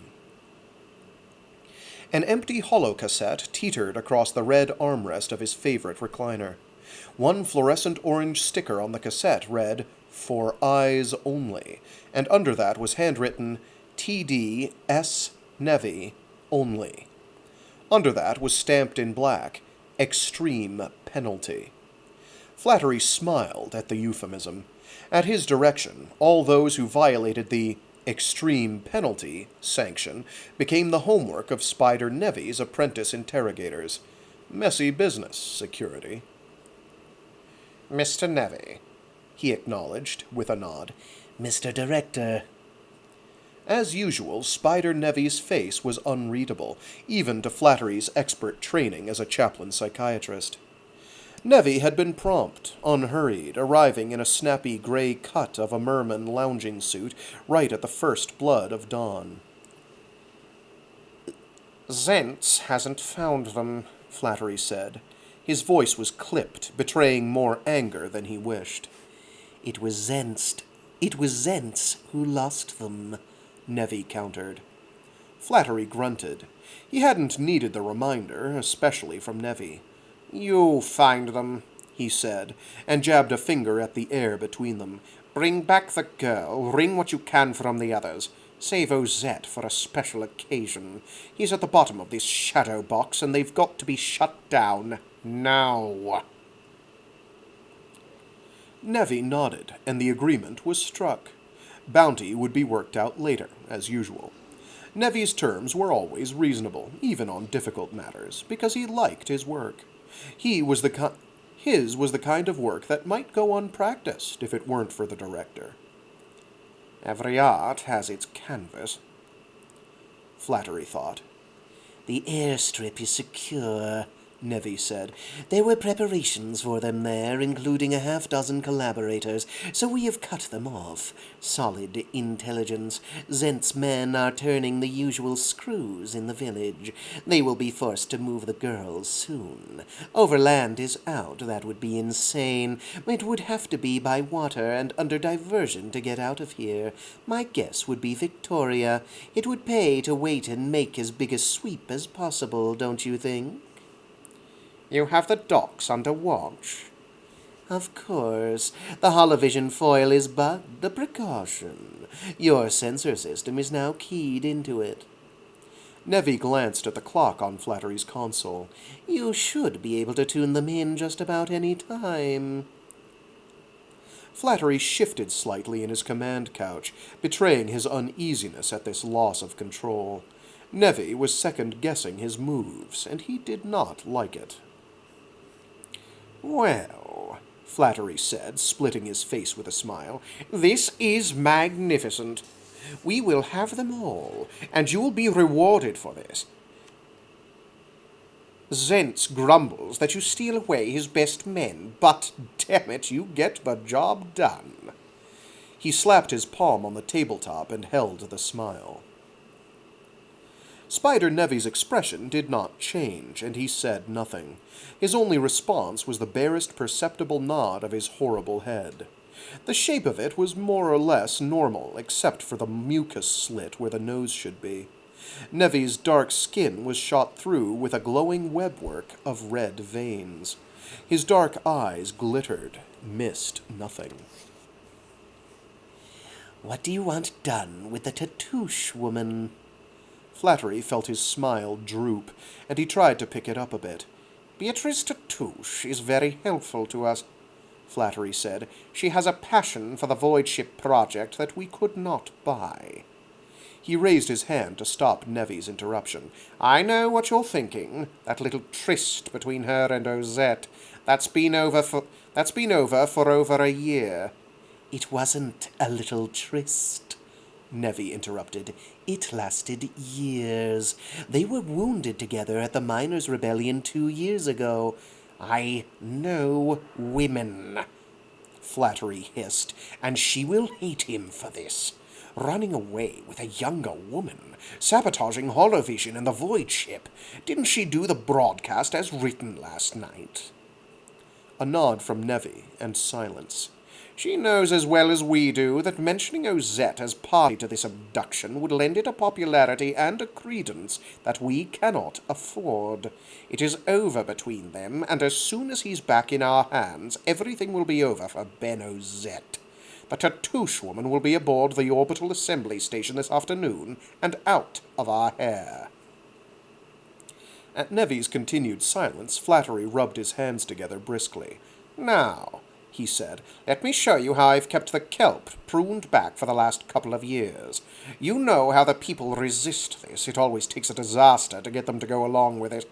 Well, this Kelp's will was breached long ago by our lab at Orcus.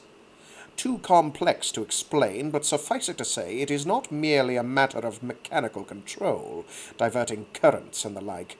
Thanks to the neurotoxin research, we tapped into its emotions. Remember that stand of Kelp off Lilywop, the one that hid the Shadow Commando teams? Nevi nodded. I remember. You told Zentz, hands off. That's right, Flattery said. He drew himself upright in his recliner and snapped the backrest up to meet him. He keyed the holo, and automatically the lights dimmed further. Between the two men, in the center of the room, appeared in miniature several monitor views of a Merman undersea outpost, a Kelp station at the edge of a mid-growth stand. Kelp lights flickered from the depths beyond the outpost. The Kelp station had been built atop the remnants of an old oracle. Oracles, as the Pandorans called them, were those points where the Kelp rooted into the crust of the planet itself. Because of the incredible depth of these 300-year-old roots, and because the mermen of old planted them in straight lines, Pandora's crust often fractured along root lines. It was such a series of fractures that had given birth to Pandora's new continents and rocky island chains. Flattery's private garden, the Greens, lay underground in a cavern that had once been an oracle. Flattery had had his people burn out the 300-meter-thick root to accommodate his landscaping plans. 3 views clarified on the holo stage in front of the two men. The first was of the inside of a Kelp station, with a balding merman fretting at his control console. The second, outside the station, from the Kelp perimeter, focused on the station's main hatch. The third, also outside the station, took in the gray mass of Kelp from the rear hatch. The merman looked very, very nervous. His children have been swimming in the Kelp, Flattery said. He is worried. Their airfish are due for replacement. All have been dutifully taking their antidote. The Kelp, when treated with my new blend, shows an unhealthy attraction for the antidote. There were occasional glimpses of the children among the Kelp fronds. They moved in the ultra-slow motion of dreams, much slower than undersea movement dictated, considerably slower than their usual pollywog wriggle of children. The merman activated a pulsing tone that shut itself off after a few blinks. That's the 3rd time he sounded assembly, Flattery said. Anticipation made it difficult for him to sit still. The merman spoke to a female dressed in a worksuit, wet from her day's labor of wiring up the Kelp stand for current control.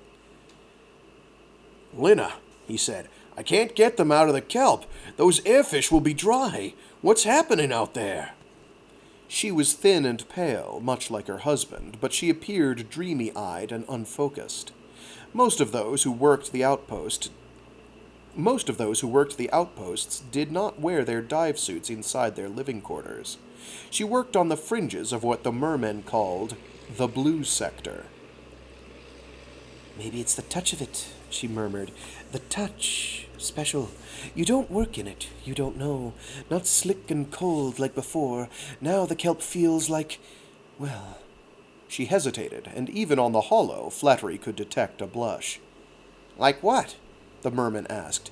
Lately it feels like you when it touches me. Her blush accented her crop with... Her touch... her blush. Her blush accented her crop of thick blonde hair. Warm, kind of, and it makes me tingle inside. It makes my veins tingle. He grunted, squinted at her, and sighed. Where are those watts? He glanced out the plaz beside him into the dim depths beyond the compound. Flattery could detect no flicker of children swimming. He felt a niggling sense of glee at the merman's growing apprehension. The merman activated his console tone again, and the proper systems check light winked on with it. His finger snapped the scanner screen.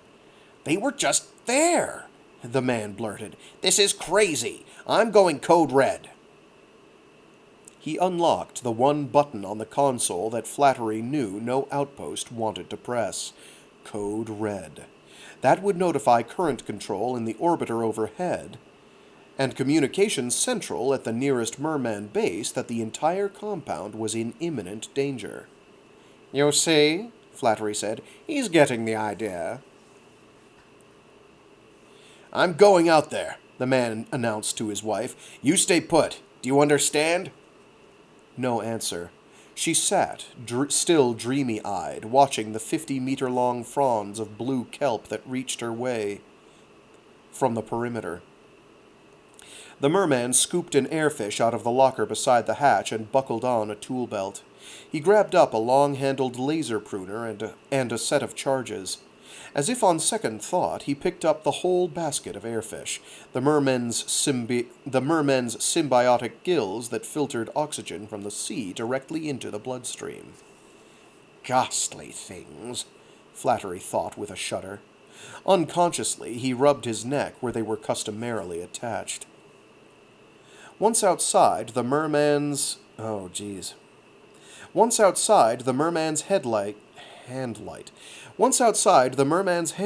barely illuminated the stand of kelp at the compound's edge. This hollow had been made at the onset of evening, and the warning light above the scene, coupled with the depth, darkened the hollow and made it difficult to see detail of the man's face. A small disappointment for such a good chronicle of the test itself. As the merman reached the compound's perimeter within range of the kelp's longest fronds, he whirled at the click hiss of an opening hatch. His wife swam lazily out of it directly into deep kelp.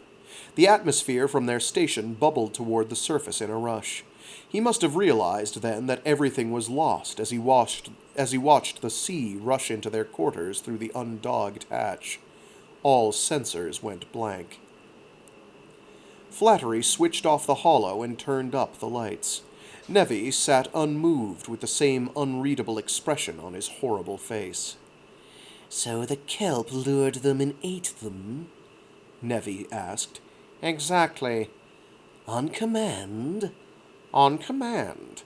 My command. Flattery was pleased at the trace of a smile that flickered across Spider Nevi's lips. It must have been a luxury that he allowed himself for the moment. We both know what will come of the hue and cry, the director said, and puffed himself a little, before continuing. There will be a demand for vengeance. My men will be forced, by popular demand, to prune this stand back. You see how it's done? Very neat. I always thought... Yes, Flattery gloated. So has everyone else.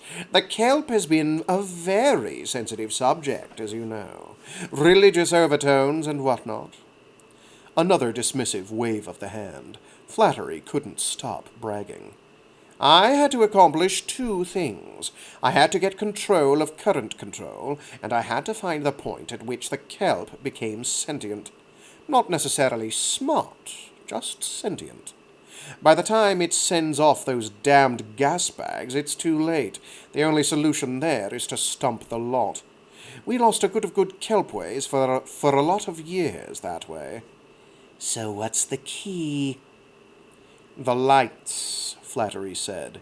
He pointed out his huge plasport to the bed just off the tide line. When the kelp starts to flicker, it's waking up. It's like an infant, then, and only knows what it's told. The language it speaks is chemical, electrochemical. The language it speaks is chemical, electrical. And you do the telling? Of course. First, keep it out of contact with any other kelp. That's a must. They educate each other by touch. Make sure the kelpways are always very wide between stands, a kilometre or more. The damned stuff can learn from leaves torn off other stands. The effect dies out very quickly. A kilometre usually does it. But how do you teach it what you want? I don't teach. I manipulate. It's very old-fashioned, Mr. Nevy. Quite simply, beings gravitate toward pleasure and flee pain. How does it respond to this kind of betrayal? Flattery smiled. Ah, yes. Betrayal is your department, is it not? Well, once pruned and kept at the light formation stage, it doesn't remember much. Studies show that it can remember if allowed to develop to the spore-casting stage. You have just seen what the answer is to that. Don't let it get that far. Also, studies show that this spore dust can educate an ignorant stand. I thought it was just a nuisance, Nevy said. I didn't realize that you believed it could think. Oh, very much so. You forget, Mr. Nevy, I'm a chaplain psychiatrist. That I don't pray doesn't mean, well, any mind interests me. Anything that stands in my way interests me. This kelp does both. Do you consider it a worthy adversary? Nevy smiled. Not at all. Flattery barked a laugh. Not worthy, no. Ha! It'll have to show me more than I've seen before. It'll have to show me more than I've seen before I consider this plant a worthy adversary. A worthy adversary. It's merely an interesting problem, requiring interesting solutions. Nevy stood, and the crispness of his grey suit accentuated the fluidity of the muscles within it. This is your business, Nevy told him. Mine is Ozette and the girl. Flattery resisted the reflex to stand and waved a limp hand, affecting a nonchalance that he did not at all feel. Of course, of course. He avoided Nevy's gaze by switching the holo back on. He keyed it to the Tatoosh woman's upcoming newsbreak. She would accompany the next shuttle flight to the orbiter, a shuttle that contained the organic mental core for hookup to the void ship. Already the OMC was an it in his mind, rather than the she who used to be Alyssa Marsh. Flattery seethed inside. He'd wanted something more from Nevy, something that now smelled distinctly of approval. He didn't like detecting weakness in himself, but he liked even less the notion of letting it pass unbridled. Whatever you need. Flattery left the obvious unsaid. Nevy left everything unsaid, nodded, and then left the suite. Flattery felt a profound sense of relief, then checked it. Relief meant that he'd begun to rely on Spider Nevy, when he knew full well that reliance on anyone meant a blade at the throat sooner or later. He did not intend for the throat to be his own.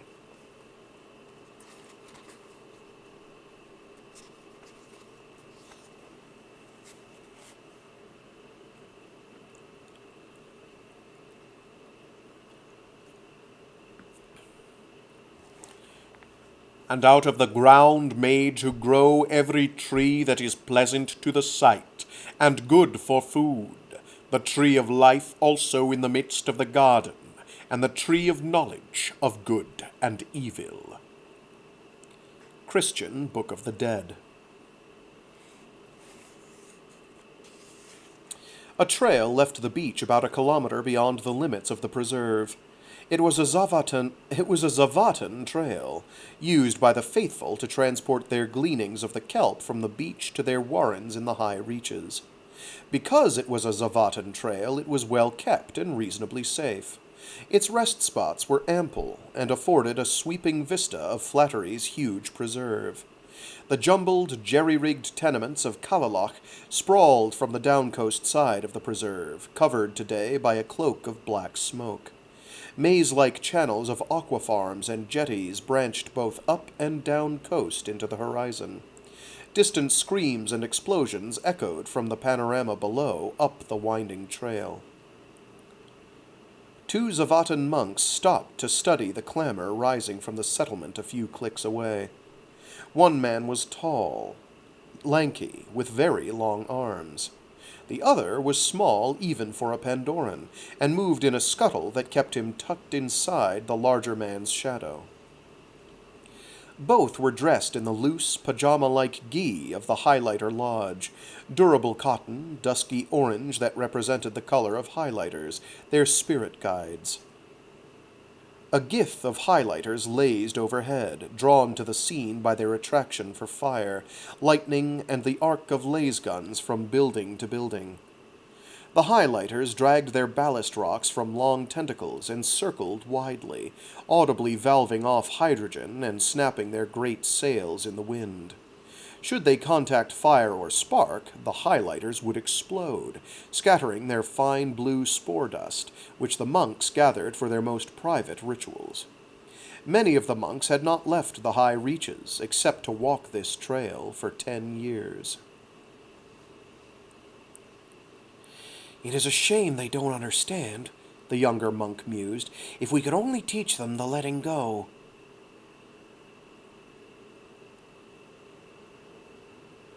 "Judgment, too, is an anchor," the elder warned. "It is nothing that they need to know. The know thing that frees the mind from noise and perfects the senses." He lifted his mutant arms in a long skyward stretch, then turned slowly, rejoicing in the morning glow of both suns. This elder monk, Twisp, loved the press of sunlight on his skin. He had been a fisherman and adventurer in his youth, and what drew him to the Zavatans was not so much their contemplative life as other possibilities that he saw in them. Like most of the monks, Twisp had been wooed by the romance of the new quiet earth that rose from the sea. They summarily rejected the petty squabblings of politics and money that raged across Pandora to establish an underground network of illegal farms and hideaways. Twisp, however, had remained entrenched in Pandora's civil struggles, something he troubled few of his fellow Zavatans about. Now, once again, all was changing. He was changing. He had more to offer Pandora than contemplation, though he refrained from telling the younger monks so. He was not religious, merely thoughtful, and he had made a good life among the Zavatans. It would pain him greatly to leave. Two highlighters tacked toward them, and Mose, the younger monk, set down his bag and began his chant of fulfillment. With this chant he hoped to be swept skyward by the mass of tentacles and transported to a higher level of being. Twisp had experienced the highlighter enlightenment at the first awakening of the Kelp a quarter century past. That was before Flattery's iron fist came down, and before the people he loved were killed. Highlighters, though born from the Kelp, remained indifferent to humans, treating them as a wonderful curiosity. Moses' chant became more vigorous as the highlighters drew near, their magnificent sail membranes golden in the sunlight. "These two want their death today," Twisp said. "Do you really want to go with them?" It was the fire that attracted them, and Mose should know that. The younger monk had eaten too much kelp, too much highlighter spore dust over the years. Two humans in the open near the preserve usually meant armed security. Highlighters wanting the death that meant life learned how to draw their fire. Now the musty smell of their undersides filled the air. The musical flutings of their vents lilted on the breeze as they valved off hydrogen to drop closer. Mose's chant became more tremulous. Each highlighter carried 10 tentacles in the underbelly, 2 of them longer than the rest. Usually these 2 carried rocks for ballast. Highlighters that felt the death need coming on sought out lightning, often gathering in giths to ride the afternoon thunderstorms. Sparks or fire attracted them as well, setting them off in a concussive blaze of flame and blue spore dust. Some dragged their ballast rocks to spark a grand suicide, an ultimate orgasm. Twisp breathed easier when the 2 great hulks tacked back toward the preserve. He interrupted Mose, whose eyes were closed and whose stubbled face was pale and sweaty. "This tack will take them into the range of the preserve's perimeter cannon," he said. "There will be dust to take back for the others." Mose silenced himself and followed. There's no period there. Mose silenced himself and followed Twisp's long, pointing arm. The 2 highlighters tacked in tight formation, losing all that they could capture of the slight breeze blowing up from the shore. "Flattery security will wait to fire until the highlighters are over the settlement," Twisp whispered. "That way the highlighters become a weapon. Watch." It was almost as he said. Either the cannoneer was a fool or one of the islanders got in a clear shot, but the highlighters exploded over the preserve in a double blast that took Twisp's breath away and stung his eyes with light. Much of the main compound above ground was incinerated in the fireball, and the great wall of the preserve was breached for 100 meters in either direction. A lull in the fighting brought to his ears the cacophonous screams of the charred and the dying. It was a sound that Twisp remembered all too well. The young Mose came down this trail seldom, and had been only 12 when he went to live in the high reaches. He did not have much of a life in the outside world, and knew little of the ways of human hatred and greed. "All we can do is stay out of it," Twisp muttered. They will have it themselves and leave us in peace." The wet patter of highlighter shreds fell among the brush and the rocks below them. "There will be the refugees, too," he thought. "Always the homeless and the hungry. Where will we put them this time?" The Zavatans supported the refugee camps all along the coastline, turning some into gardens, hydroponics ranches, and fish farms. Twisp calculated that there were already more refugees both up and down coast than Flattery housed in Kalalak. Though it was true everyone was hungry, only those in Kalalak starved. This was the story he hoped Shadowbox would tell. In time, the director will be the hungry one. Twisp remembered Guime's Island and the refugees of 25 years ago, hacked and burned and stacked like dead maki in a merman rescue station down under. Twisp and a few friends hunted down the terrorists responsible, and a highlighter executed the leader. A chaplain psychiatrist had been at the bottom of the trouble that time, too. Flattery had burrowed as much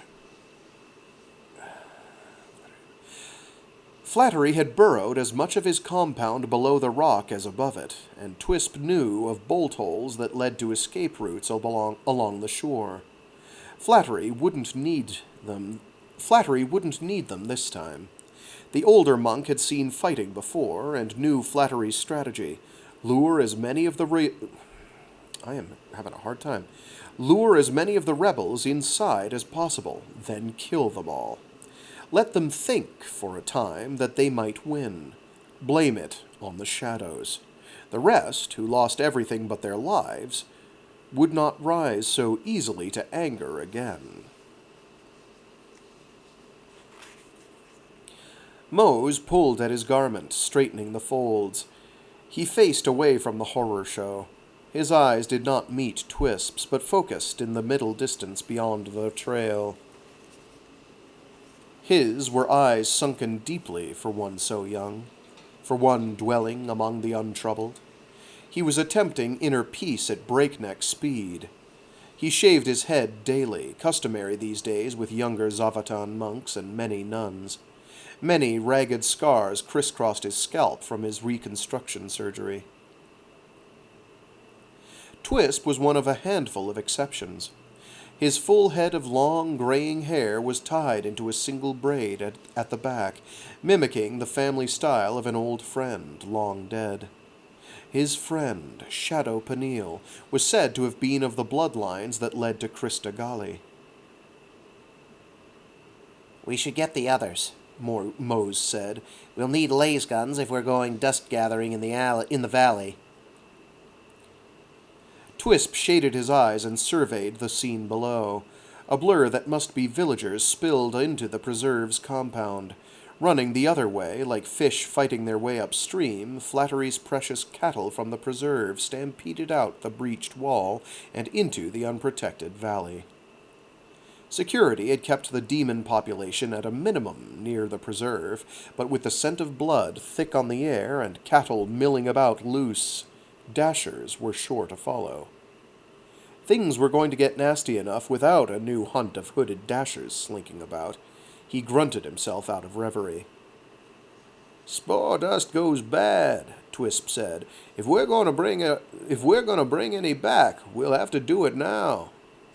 He and Mose stored the kelp fronds they'd collected in the shade of a white rock. Mose still did not look Twisp in the eye. "Are you afraid?" Twisp asked. Of course, Mose snapped back. Aren't you? We could be killed down there. Dashers will smell the... "Just moments ago you wanted to die in the arms of that highlighter," Twisp said. "What's the difference? There are demons up here, too. You feel safe on the trail because we say the trail is safe. You know that some have died here in the past, others will die in the future. You stick to the trail with no cover except these shrub bushes and the rock, no weapons but your body." Twisp pointed past the flames below them and out to sea. "Weather will kill you as dead as any demon, on or off the trail. It is a danger now, as dangerous as a dasher. It is a danger now, as dangerous as a dasher. It always stays alive to kill another day. If dashers come, they will go the blood." "What?" "If dashers come, they will go to the blood, not to us. If anything, we are safest now. This is the present, and you are alive. Stay in the present, and you stay alive." Stay in the present, and you stay alive. And you stay alive. I don't know how to... This is the present, and you are alive. Stay in the present, and you stay alive. Much better. With that, he shouldered his empty bag and set out in long strides for the valley and the spore dust below.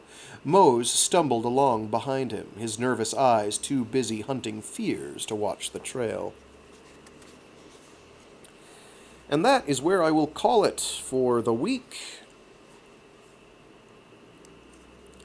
We will continue this next week, of course. Next week we should have no schedule interruptions, so we'll also do Full Metal Panic Book 4 and what are we reading on Wednesdays? Yes, 40,000 in Gehenna. That should be fun. So yeah, hopefully people enjoyed. Sorry about kids getting murdered by a bunch of jackbooted thugs. That's pretty messed up. But other than that, pretty believable. We'll learn more about what Flattery's been up to in the past 25 to 30 years. it has mostly been up to no good. I mean, we know now that he took a woman and basically excised her brain to turn her into an organic mental core. And if anybody listened to or read Destination Void, that term will be familiar. So you have some idea of what he's up to. More on that later. Anyway, with that, I will call it good, and I will leave you all until next week. Stay safe, stay sane, and be decent to each other. See you all next time. Toodaloo!